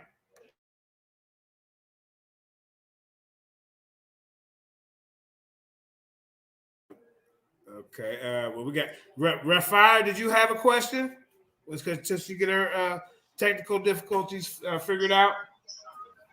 No, I was trying to show an article. I don't have any questions. I wanted to show an article because shit. Did you make a comment about anything? You know? Okay, I got it. No, I mean, you guys are very long-winded. Some of y'all should have been ministers of the gospel because I'm going to tell y'all long-winded folks. I'm just going to be honest. I'm sorry. I'm not lying when I say that. I'm dead serious, and I'm not trying to be funny, but I just wanted to share an article. That's all. I didn't have a question. You know, I didn't have a question. I just wanted to show an article because I made a statement in the chat room earlier about how you are clinically dead when the brain stops functioning. And somebody corrected me saying, well, you're actually dead when the heart stops. And that's true too. That's true. You know, but I just wanted to, show this article. I don't even know if I could pull it up. Your screen. Yeah, hold on. That's what I'm trying to do. Okay, take your time. Because somebody was so quick to correct me, like I don't know what the fuck I'm talking about. So I just went and found an article. That's what I did. Let me see. It's a family show. I understand. Okay. I'm going to share this article. How death is explained and diagnosed. And let me share it. Okay. Is there someone on this panel or in the audience that said you did? Yeah, because I made a statement in the chat room earlier. I said, well, you're actually clinically dead when the brain has stopped functioning, and somebody corrected me. The tournament, see? That the heart actually is anyway, it doesn't matter. How brain death is diagnosed. Okay, this is just an article I found, death by neurologic criteria. Brain death is a clinical and legal definition of death. Brain death is a clinical and legal definition of death. Sometimes when a person is declared brain dead, their heart may still beat. Their heart may still be beating. Their chest may rise and fall with every breath from the ventilator. The skin might be warm, and a person who is brain dead may appear to be resting. These physical functions may be present in a person who is brain dead because the physical damage is actually hidden in the brain rather than visible on the body. Okay, that's all I wanted to share, just to prove a point. That's it. So wait, before you go, hold it. Now we love you over here. You part of the Lions Den family. So if everything is out of love, so go ahead. I get it. So please allow me to respond because I'm the one who made the statement. I think you're the long-winded one. Okay. Yeah, I know I'm the long-winded one. Look. I thought she was talking about ain't no shame in my game. And sister, I'm sorry if I offended you. I apologize. I truthfully apologize. I didn't mean to offend you. True gentlemen. These newer debaters, they see this. This is what we bring to the table. These ones that got manners, like SHABAR and like the Truest, and everybody that we compiled got good character. Like especially black women. Y'all got my utmost respect. I was raised by a black woman. I will never disrespect or mean to offend you. But let me just share my screen real fast. Right. He got his name from a woman and his game from a woman. So from Tupac. Yeah, share your screen, brother. All right. And then after that we're gonna have to wrap it up. I'm just gonna read 3 articles from medical sources, all right, real fast. So this one is from want to come up. So this one is from News Medical Life Sciences. Like I mentioned earlier, right? Yeah, we know the brain function doesn't stop, right? And when your brain stops working, I mentioned how that's called a brain death, right? But here in News Medical, it clearly says that according to Dr. Sam Perina, death is defined as the time when the heart has stopped beating. The blood from the heart then fails to reach the brain to sustain it. This means all the reflexes of the base of the brain, including the gag reflex or pupil reflex in the eyes, are all lost almost instantaneously. Yes. Let me go to a second source real fast. This is going to be real fast. This is from livescience.com. Clinically dead, the blurred line between life and death, right? Okay. So down here it says, what is death? Despite its frequent use, the term clinical death doesn't actually have a consistent meaning, said Dr. James Bernat, a neurologist at Dartmouth College's Jinsel School of Medicine in New Hampshire. In most hospitals, the doctor in the charge of a patient's care makes the death determination, and there aren't universal guidelines when to make the call, he said. He said, you're dead when your doctor says you're dead. Until the 1950s, death was considered to be the point when any of the vital functions, heartbeat, electrical brain activity, or respiration cease. Once one part of the system failed, then others would soon shut down as well. The reasoning went, right? Okay. Next, clinical death, right? This is from bionitty.com. Clinical death is the popular term for cessation of blood circulation and breathing. It occurs when the heart stops beating in a regular rhythm, a condition called cardiac arrest. The term is also sometimes used in resuscitation research. So just most, and look, like as the article from Live Science I just read said, some doctors, like, they'll use their own discretion, right? Like, some doctors will wait till your brain completely shuts off to say you're finally dead. Like, some doctors, right? Like, they'll let your heart stop beating, but if your brain is still functioning, they'll wait till your brain completely shuts off to say you're dead. But in the scientific community, for the most part, across the board, most doctors consider you dead when your heart stops beating. So yeah, so I see these are two contradictory articles. The ones you had and the ones I read. Okay, but it's all good. But okay, so when the heart stops, if the brain is still functioning, which it won't be for very long once the heart stops, that means the person is still aware. That means the person, even though the heart has stopped, that means the person, because the brain activity is still there, is still aware of his or her surroundings, even though their eyes might be closed. But I feel like they're still aware if that brain activity is still occurring. True? Do you agree with that or not?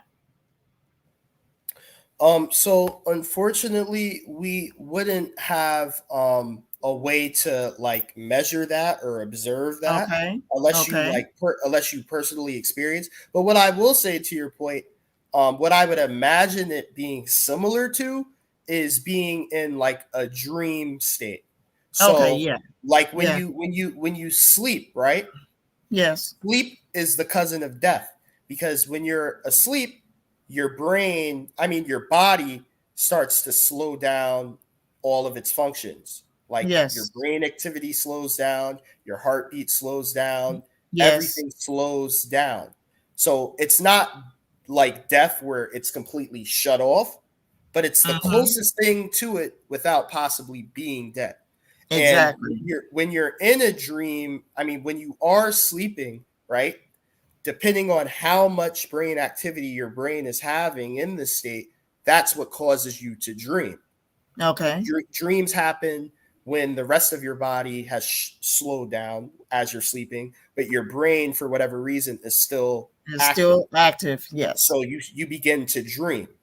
Yes. So what you're speaking about, where someone's heart is like completely out of commission, but their brain is still active until it loses all of the blood flow. Exactly. It possibly could be like a dream-like state. I'm not arguing against that. It's just, it's difficult to know for sure. Okay. Because unless you like personally experience that, then I don't know. I don't know if we can qualify that. I agree. Actually, I agree with you. I really do, because I know somebody. Yes, I know somebody who was put under anesthesia, right? And he said that at some point he was completely out. Okay, there was no dreaming, no nothing. But when he was coming out of the anesthesia, he said that he was somewhere on a beach, right? And he was on a cloud, like just chilling on a cloud. That's what he said, because he was coming out of the anesthesia. So he was in a dreamlike state. Okay, so I actually agree with what you're saying. Now that I think about it, yeah. Okay, that makes sense. That makes a lot of sense. All right, so I'm glad you guys got to speak and patch up the differences you had in the audience. See, that's all right. That's good. Yeah, again, I'm sorry if I offended you, sister. No, I didn't mean to. Okay, thank you. So let's go ahead and spin off for an hour. Go ahead, sister. I'm sorry. Oh no, I'm gonna drop down because I actually came in the door about 20 minutes ago. So all right. I'm gonna drop down. Okay. We appreciate you. You can come up here anytime. You can do a presentation, debate, and whatever you want to do. This is we consider this, this your home. Everybody on the panel. This platform is built to get out high level information. You see what I'm saying? Yeah. Sometimes you want to end the show, but if people bringing out that information, I like to keep it flowing. So, but we're gonna go ahead, and this was a great preliminary. The debate will be on the 21st. We'll figure out the time behind the scene. We'll have a flyer for it. So stay tuned for Can Reality Be Perfect? Starring the Truest and versus SHABAR the Zealot. I don't know if you hear Sister Nova when the brother was on here. He was the brother. Yeah. Yeah, he just left. Them two brothers around the same age. That's why I thought it would be a good matchup. And and plus they got along good behind the scenes. And see, after this tournament, it's not just going to be, the Universal Debate League will be a spot where we can do other presentations and discussions, panel discussion. and things of that nature. So it's not just a debate league. It's just like, you know, you come to the Lions Den, the Universal Debate League, Black Jesus Ministry, and LV Clubhouse, YouTube streets. I'm slowly but surely, you know, getting to the debating spirit. You know, I see. I had to do some transforming, you know, but I'm almost there. There. I just, you know, I had to do some transforming because, you know, when you start debating, you can't be got doggone laid back and all that kind of stuff. You can't be, you know, having some reserves in nature and all that. You got to be very assertive and aggressive when you're out here debating. So I'm slowly but surely getting into the debating spirit. Okay, so I'll let y'all know. You know, I'll let y'all know when I'm ready. Hey, listen, when you debate people like Tazariak or Black Jesus Minister or somebody with wild antics like Judah Nazareth, or y'all gonna throw me to the wolves. These people, y'all gonna throw me to the wolves like that. I'm just telling you, they all, you got to study each of them different. You know, you got to know what points to tick them off. You got to know. We know when they're going to could eventually rant. I study. Man, you gonna get me pounced on by them doggone people. Hey, stop playing. Hey, then some of the sisters ain't no jokes. They got their own little tricks. Yeah, and stuff. yeah, true. Like Natalia, she may seem nice and sweet, but she be insulting the hell out of you. Yeah, I know. She sure do. But they didn't get mad at that, but they got mad at Black Jesus saying nigga nuts. Now, if you know, if the better your opponent says this, it shouldn't bother. Yeah, I heard Black Jesus Minister today going in. I said, "Oh my God, he was going in." Yeah, it's funny. Yes, anyway, man, great preliminary. Thank you, Sister Noble. Everybody, y'all please share this video, get the word out. January, excuse me. Yeah, I actually I simulcasted this live stream. Oh, cool. Yeah, hey. Yeah. Yep. Yeah. Everybody under the sound of my voice, whether you disliked what I said, like what I said, if you found it informative in any way, please put your link in the chat to my YouTube channel. I just posted it in the chat. Yeah, you have Rational Talk TV. I'm a rationalist, so I talk about everything that deals with logic and reasoning. Yeah. Follow my page over there and like, share, and subscribe. And I hope to crush this tournament. I'm trying to get that $700. They call me Roman Reigns. I mean, the answer you gave me, I mean, I don't think you're gonna be doing too bad. I can tell you that. The answer you convinced me, based on what you said. So you came in cussing them out, now you're praising them. See, I'm God good. Want to do you right. Yeah. Want to show up on time. All right. All right, anyway, you guys, I'm gonna go. Hey, we're gonna get up out of here. Karima, can we get up out of here with one of the songs? Hey, I love y'all, man. This was how the preliminary is supposed to go. I apologize for the early festivities. The young man was in his first debate, so he might have been like a fish out of water, you know. Yeah. But he had a couple people in the audience supporting him. I don't know why he went left on me, man. All I was trying to do was, if we're gonna be talking about human origins, we can't be talking about the cotton gin. Oh. Yeah, that's where he went, Sister Nova. Oh, so I said, why are we talking about inventions? You know, come on. So in this, he was talking about the cotton gin. Oh Lord. Okay. I swear, they some country. That community. That Aboriginal community is a bunch of country bumpkin ass niggas. I hope I run into one of them. That's my. I hope I run into one of them. I like the native. I like Top Cat in this community, and there's some Aboriginals that everybody don't act like that. So, cause see, y'all say with these Hebrews, I don't act like Shakazah. Don't put me on that. You see what I'm saying? So I'm gonna treat each person individually. You see what I'm saying? Yeah. With that being said, man, hey, I look forward to this debate. Both of these brothers is sharp, and they're using their mind, making you think. Now I gotta go sit here and study. Is reality perfect? Yeah, I mean, come up with the pros and cons for it. Like if this is my debate, this is what I would say. I don't think reality is perfect. No, there's no perfection in reality. It's always some flaws, some curveballs thrown in somewhere, So I mean, honestly, yeah. Okay, so see me, when I looked up that definition, I said, okay, well, reality is something that I experienced. Okay. Yeah. See, my reality ain't the same. I rolled and hit my head out to the bed this morning. That was my reality when I woke up. Your reality, you had sweet dreams and you woke up and your back didn't hurt. We don't have the same reality. JJ, you actually hit your head. You rolled out of bed this morning, hit your head. Well, I'm just saying that probably when I was a baby. Oh, okay. You know, it happens. You know what I'm saying? But me, that's how. See, this is tough, man. Let me ask you a question, JJ. Yeah, go ahead, man. I'm not trying to mess you up. Imagine this. In that same reality, right? You rolled out of bed and hit your head this morning, right? Let's say because you rolled out of bed and hit your head, you was not able to go to work that day, right?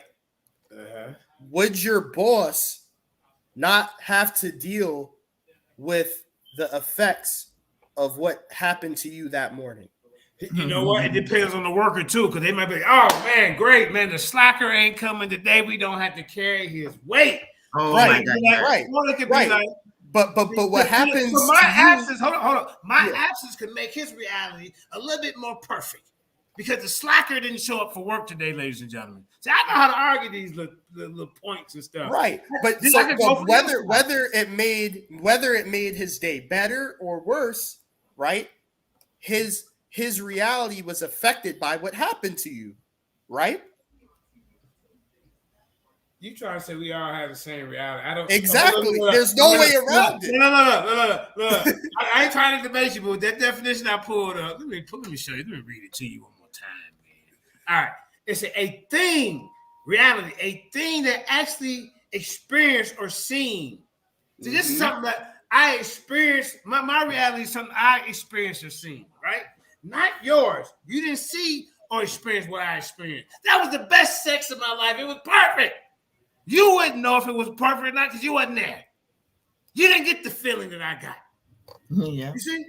So how can that reality that I had that I say is perfect to me be the same as yours? Go ahead. The reason why that reality would be the same as mine is because what you did, everything that every person does can have a ripple effect on another person's life. Oh, stop right there. So if I'm having a perfect reality, listen, y'all. Yeah. If I'm having a perfect reality, that's gonna be a ripple effect, and you should have a perfect reality too. No, we are all interconnected. We really are, because whatever reality don't affect y'all. So here's the thing. Hypothetically, and this is what I'm saying, a perfect reality is hypothetical. You can't show me one. But hypothetically, what you're saying would be true. But the fact that reality isn't perfect is proof that it never was perfect. All right, and the fact that it never was perfect. You win. Because he makes sense. The truth is making a lot of sense right now. So yeah, he wins. You're right about that. I'm gonna let them think they won. Well, ladies and gentlemen, y'all know who really won. Hey, no, they won. All right. So with that being said, we're gonna end the show. I thank y'all, man. I love y'all. All right. The tournament gonna be good, man. He gonna kill it. I think the truth's gonna kill it. I really do. I don't know now, bro. He sure changed you. He changed you in a couple of minutes. So I'm just saying, yeah. Right. All right. Anybody with last words? And then we can get up out of here. Rafire, you got anything to say? He might be chilling. Yeah. All right. Go ahead. No, I'm just enjoying this preliminary. I know you wish yours was like this. Yeah, man. My man, the refrigerator man. Yeah. But see, when you know better, you do better. So I got to make sure this wasn't gonna go that way. Nah. See, no. Yeah. But yeah, man. So, Sister Noble. Who are you debating? The Truest. Who are you debating? Oh, good. SHABAR the Zealot. Brother SHABAR the Zealot. As a matter of fact, let me tell y'all the lineups real quick. I'm glad you reminded me for the new people who didn't hear what's going on at the Ultimate Debate League. It's three platforms that come together. The Lions Den, Black Jesus Ministry, all one word. Black Jesus Ministry, all one word. And also, we got LV Clubhouse YouTube Street. Subscribe to all three of those channels. The best way to find this channel, because there's a lot of Lions Den, you got to type in JJ7000. It's going to lead you to that little lion symbol you see over there to the right of your screen. That's how you. My name is connected to this, because it just is. It's in the algorithm. JJ7000. That's the fastest way to find this channel. But if you want to find it the other way, Lions Den, it's gonna take us a while to get in the algorithm like it. We wasn't there like that, but now it's you know how they shut you down for a minute, build your momentum back up and all that. Yeah. So, Sister Nova. I always have you like a backup channel because YouTube is tripping right now. Yeah. So you're right. All right, Sister Nova, go ahead and get your last name. I hope Kareem is still around, so she closes. I just want to know, is it okay? It's 10 minutes the first round, 10 minutes the first round, right? And you get 2 minutes of rebuttal after that. No, it go they got 3 10-minute rounds. Okay. But at the each round, they get 3 minutes to rebuttal each round. Okay, got it. Yep, and then they get 3 questions apiece after the 3 rounds. You get a 5-minute opening, three 10-minute rounds, and then you get your rebuttals, and then you get your 3 questions. You get 2 minutes to answer the question at the max. Okay. And then we let them close out for 3 minutes, and then we go to the judge. Okay. All right. Go to the judge. Well, I'll let you know. I just gotta do some more transforming. I'll let you know. All right. Well, like I say, we actually one person he got fired today, so we got one spot open.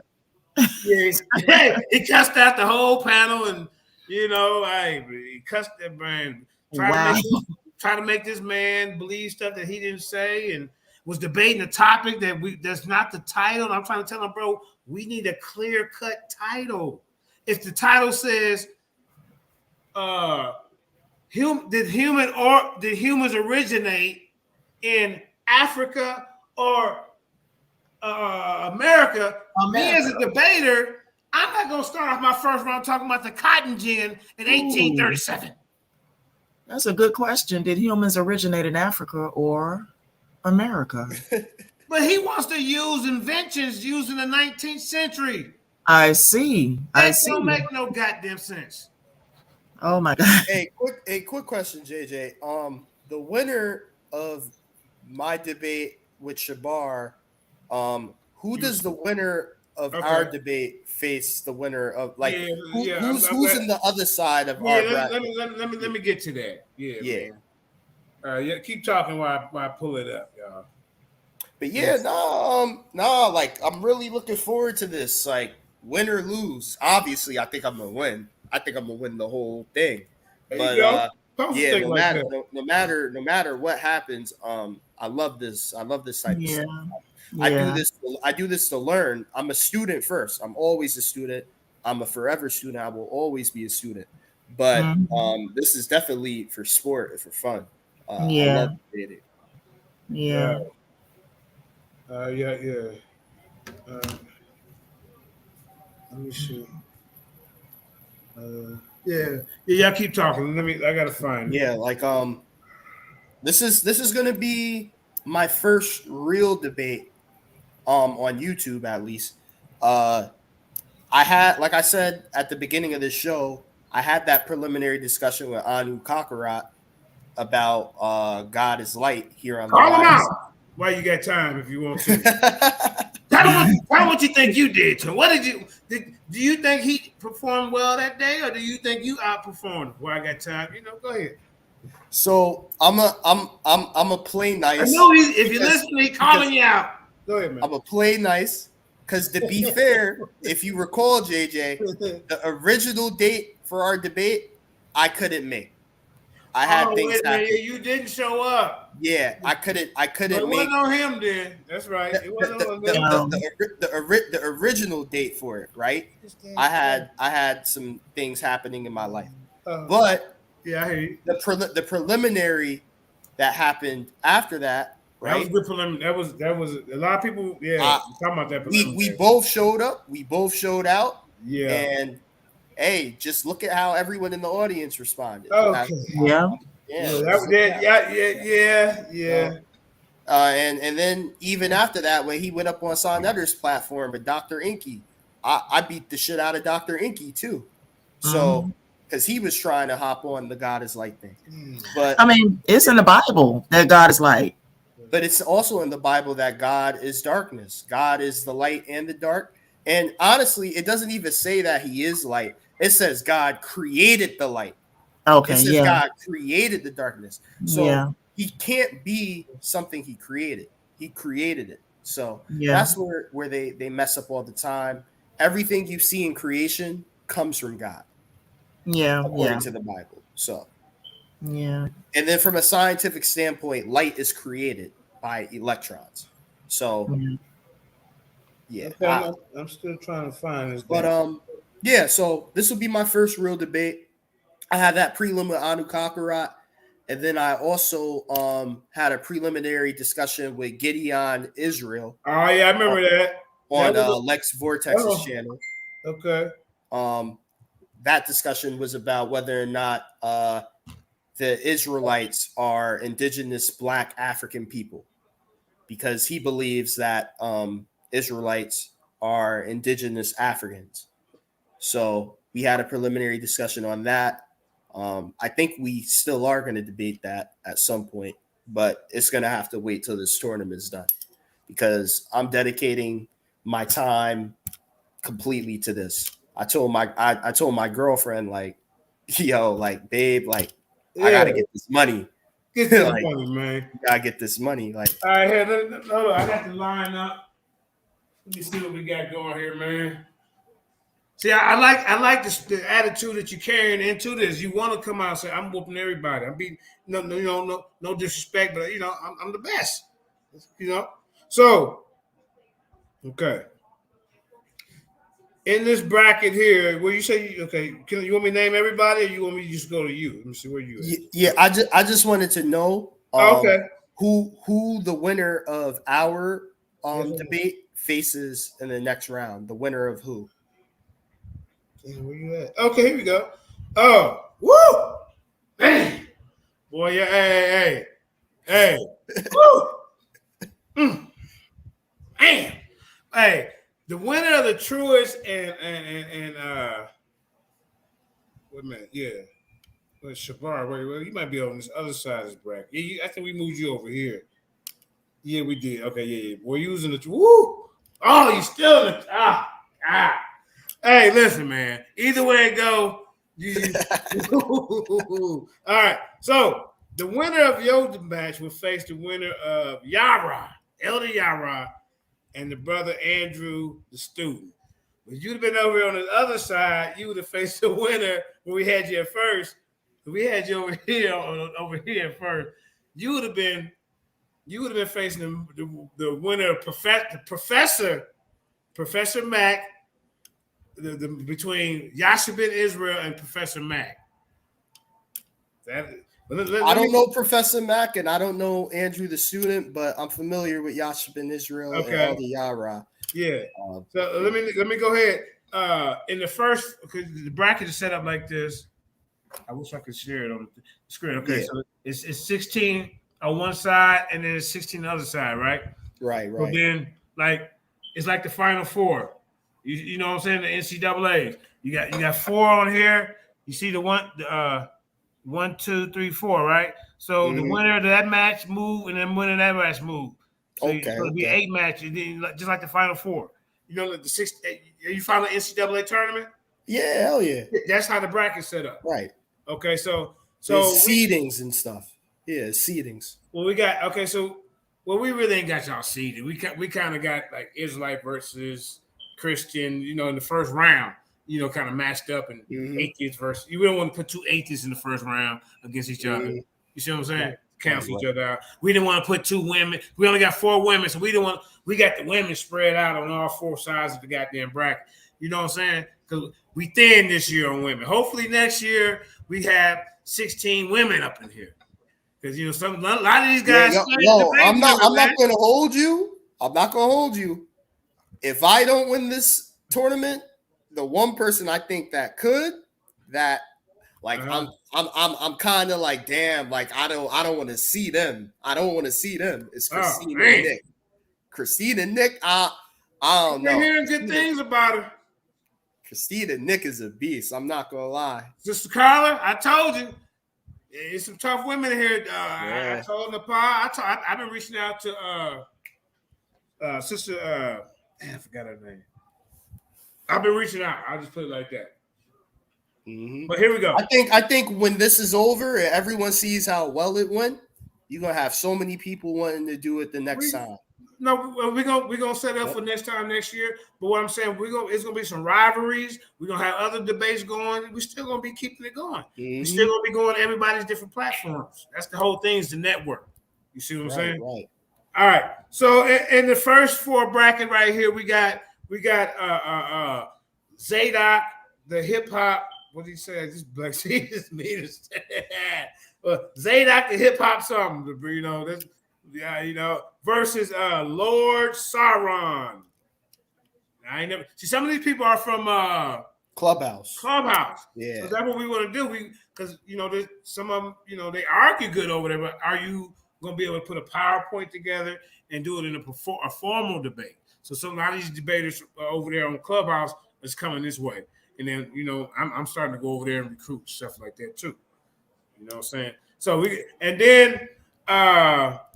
and that bracket will be Aaron Yahudin versus Pro Izzo Don 1. I know this might sound like a stupid idea, but maybe like next time going around with it, y'all could try to come up with like for the Clubhouse people, like home court advantage, where like if you got home court advantage, the debate could take place on Clubhouse. You see what I mean? Like, because people do be debating on Clubhouse. Right. So like it would be cool if like a Bullet Scotty is like, yo, like you got to debate me on Clubhouse. Like, well, here's the thing. Like if Bullet Scotty, if he's still in the tournament, we don't have a problem. We don't have to do the debates on here. If we want to go to his platform, if he got a nice follow, we'll go over there. We'll generate everybody over there. But then we'll generate people here. We want to transfer the, the audience all over. You know what I mean?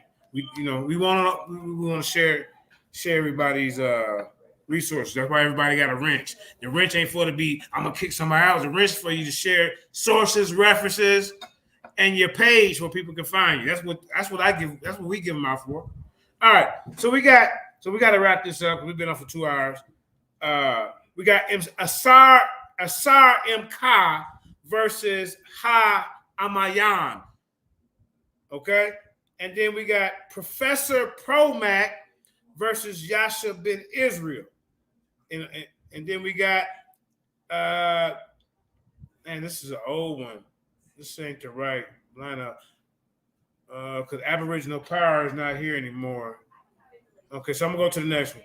I just named out some of the matches because I don't have the proper one, but I do know where you at, Truest. Okay, and then we got Golden Swords from Clubhouse versus Zion Warchild from the Lions Den Intercontinental Champion. Then we got Apostle Zaquan versus Santonio Wiggins. That was a 16 on one side over here. Besides the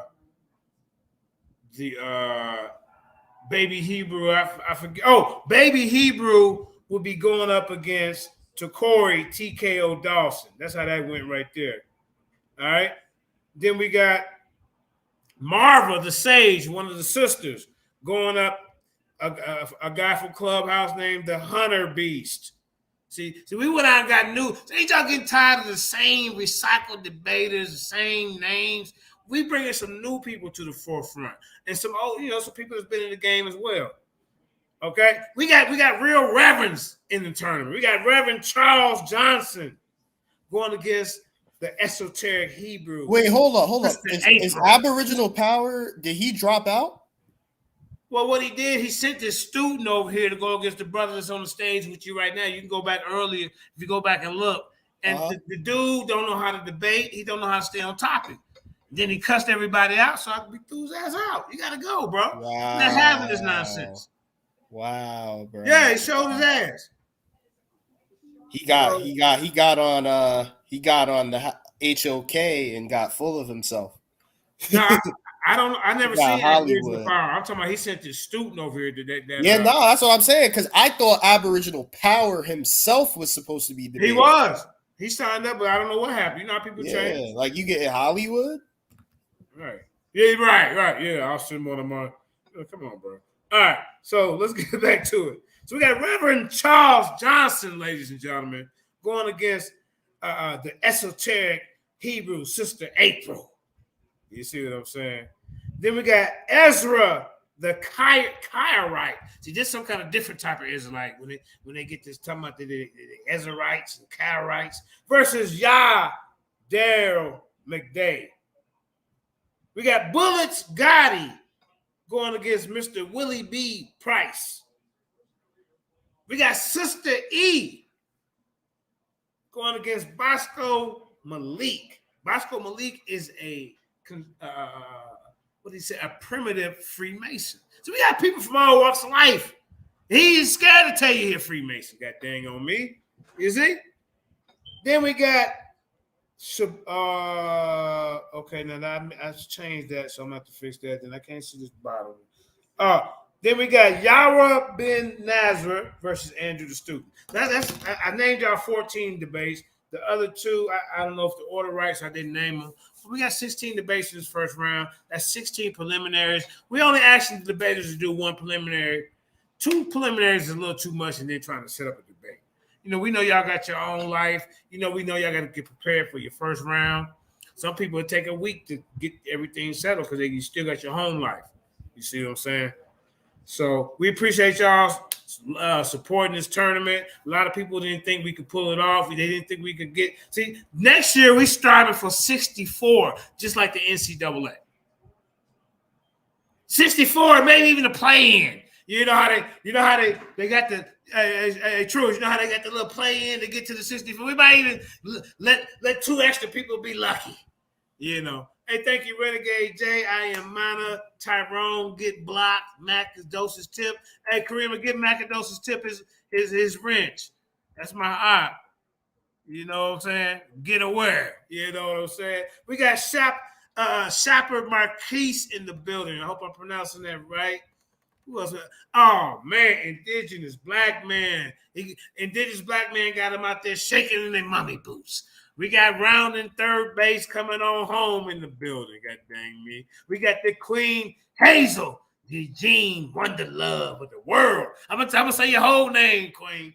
That's right.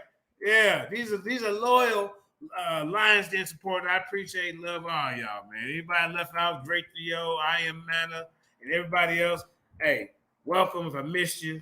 But hey, this is how the preliminary should go. Now, somebody in the audience, Elder Yara was in the building. He said, hey, JJ, stay out of it. I'm trying my best to make sure we got the right, precise topic. I declare I'm not trying to get in it. I only debate my debates, you know. But I want the audience to know what to look for. That's why I said, well, let's look up the definition of reality. Let's look up the definition of perfect. Well, we want everybody to, we don't want to go into a debate talking about human origins. And then he talking about the goddamn cotton gin of 1837. Talking about this proves that human origins was in the United States first. That makes no sense. So with that being said, Sister Creamer, if you're there, go ahead and close us out. We will see y'all tomorrow. Man, I'm glad y'all reminded myself. Did y'all hear me? Y'all reminded myself. Tomorrow we have another preliminary. It will be Sister E versus Bosco Malik, the what do you say? The primitive Freemason. The topic of their preliminary is the Messiah Michael the Archangel? Let me read that right. Hold up, y'all. Hold up. Wait a minute. Yeah, let me make sure I get it right. I mean, mess nobody's titles up. Now, that's not set in stone. You know, in the preliminary, this is what they come up with so far. Because, see, in the preliminary, you can tweak the title because you're not set in stone, just to let y'all know. But this is what they came up with so far. It will be on Sister E, Sister with an A. You know, SISTA and E. It's easy to find. The preliminary will be on that channel. Like I said, we spreading the wealth. We going from other channels to get everybody involved. You know what I'm saying? Share the numbers. That's the whole plan. Like network with each other. Okay, let me find it. Okay, hold up, y'all. Hold up. I should have been a little bit more organized. I apologize. Here we go. Okay, I don't know if y'all can. Let's see. All right, the flyer circulating all over on Facebook. You see what I'm saying? But it's the Messiah. Is the Messiah Michael the archangel? Here go the flyer. Hold up. That's Sister E. Sister got a beautiful smile. You know, my brother Bosco Malik. You know, hey, he's a veteran in this. You see. See, like I said, the sisters, hey, they stepping up. So next year, y'all, we want 16 women up in here. A lot of these goddamn chauvinists, they scared of y'all. They scared. But see, this will be at on Sister E channel tomorrow, 8 p.m. Eastern Standard Time. Don't miss it. Also, it's 16 debates, right? So I'm responsible for 6. LV responsible for making sure the other 5 go right, and then Black Jesus. So here's got a couple more that I'm responsible for, just to let y'all know what we got coming up for some more preliminaries. And then we're gonna get up out of here. Sister Creamy, is you there? I don't see you peeking in. I'm trying to talk because we need you to, get us up out of here. You gotta close it out. All right. So y'all seen the preliminary with SHABAR, the Zealot, and the Truest. These are 2 of the younger debaters that we got in the circuit. You see, we ain't got old dinosaurs. We ain't digging up old dinosaurs. We ain't doing that. We bringing you fresh, new talent that's been held back. See, JJ's a scout. I've been scouting talent for a long time. See, I built the Lions Den. The first, I'm not saying I built it. I'm saying when I first got in front of the TV, I said, man, there's people in the Lions Den that's way smarter than me, and I can't wait to get them in front of the camera. I've always said that. So that's what I'm saying. I built it I promoted and built it with help of everybody else on the team for a panel for everybody. It's not a biased platform. That's what I'm trying to tell you. So we got Aaron Yahudim versus Pro-Izzo One Don Bird. These are 2 former Lions Den members. Don went over to the Source debate league. He started off over here in the first generation of Lions Den when we first started out, when I used to be in front of the TV with the stick. You know what I'm saying? And then Aaron Yahudim is a former champion of the Lions Den. He actually ran Judah Nazareth up out the building. All right, we had a tournament. It was a Final Four. We had 4 competitors left. Judah Nazareth ran out the building. Kramer, am I telling the truth? Or am I lying? I'll mute my mic. He ran out the building. You telling the truth? Yeah, Aaron left with his trophy. Now, Tahuti took his belt, but then when we was having another tournament, Judah made it to like the Final Four to maybe even regain his belt. But then when he found out he was debating Aaron Yahudim, he ran out the building. We had to make a flyer due to yellow fever. Judah Nazareth had forfeited the match, and Aaron gets another stripe on his belt. Now, we also got Apostle Zaquan and Santonio Wiggins. They're going to be having their preliminary. We're setting that up. Then I got Asar M. Ka. You may have seen this brother on Smash Rockwell channel, and he got his own channel. Actually, he got his own channel. And then he's going against a brother from Debate Talk for You, Ha Amayan. So look forward to that. I'm going to be setting that preliminary up. But Sister E's preliminary tomorrow, right, y'all? And it'll be on her channel, Sister E with an A. And then We're going to get her debate, her Bosco debate on the brother who wrote that book from the new book that what's the name of it? From Hebrews to Negroes. I can't. Donald Fortson or something. She said we're gonna try to get the debate over there, so we get a larger audience to watch. You see what I'm saying? It's all about marketing, promotion, and networking. You see what I'm saying? Talking about Ronald Dalton? There it is. Yeah. She said she's gonna talk to him, and her debate's gonna be on his channel. You see what I'm saying? So that's what we're doing. So we're gonna be traveling, we're gonna be home, we're gonna be on Black Jesus channel, we're gonna be here with the debate. We want everybody to come together and support the debate, whether you in or out. That's the whole thing. All right, so Trimmer, we can go ahead. I think everybody got a last word. Just at the Truest. I didn't hear him say anything, so I'm gonna let him get it. Rafire said something. Sister Noble cool. You cool, I guess. And then we can get up out of here, man. We've been on for 2 hours, 20 minutes. Hey, the team management said, JJ, you got to shorten the videos, these preliminaries up for about an hour and 30 minutes. But if we got people on here that's asking questions and involved in the show, I'm not going to make it too short because when you get the people involved, hey, they feel like, you appreciate how they feel. All right, go ahead, Kareem. Truist. Go ahead, Truist. Yeah. To close out, just piggybacking off what you just said. I love getting the people involved. When you get the people involved, you build up the hype, you build up the excitement, and that's how you generate more viewership for the actual debate. It's only smart promotion. I love engaging with people who agree and disagree. I love people who disagree with me more than people who agree with me because it keeps me on my toes.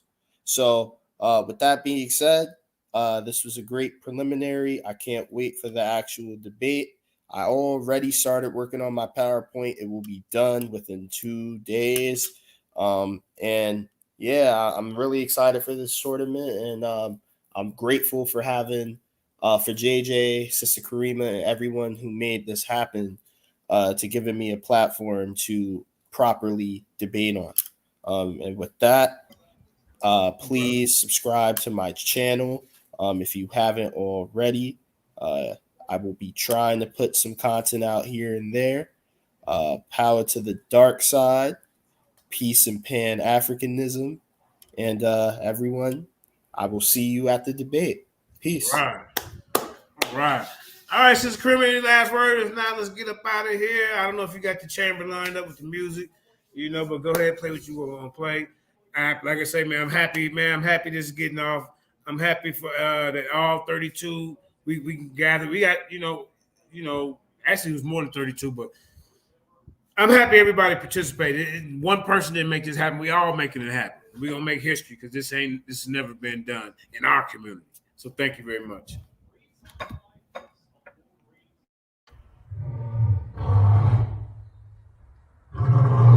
I want you and that young man to tie that knot. I'm gonna pray for you. And I want you to hold on to God's unchanging hand because he helped Joshua fight the battle of Jericho. Yes. It's the old Daniel get out the lion's den. He helped get off the island. Let me get straight to the business. Yeah. Got them lions in the building. Yeah.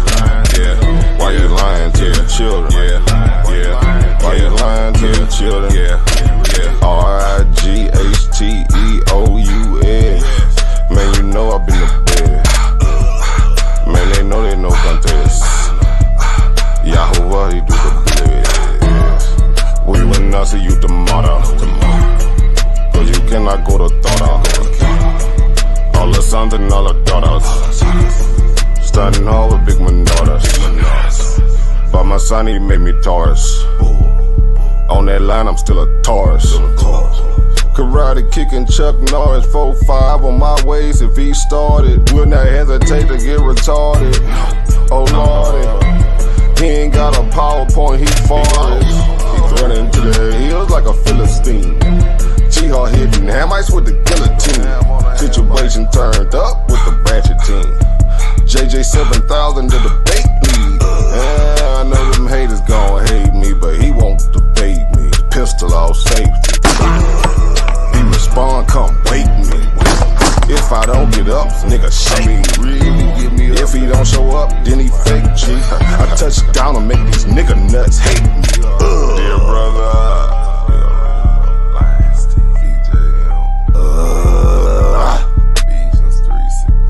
ballin' and crawling all the way from H-Time. Let me get straight to the business. Man, them lions in the building. Why you lying to them children? Why you lying to them children?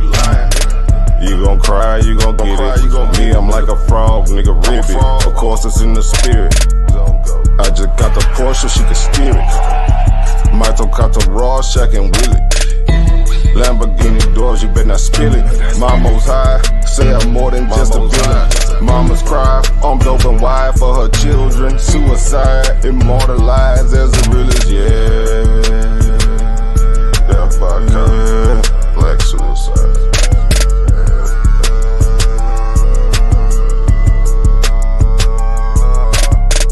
Let me get straight to the business. Got them lions in the building. Why you lying to them children? Yeah. Why you lying to them children?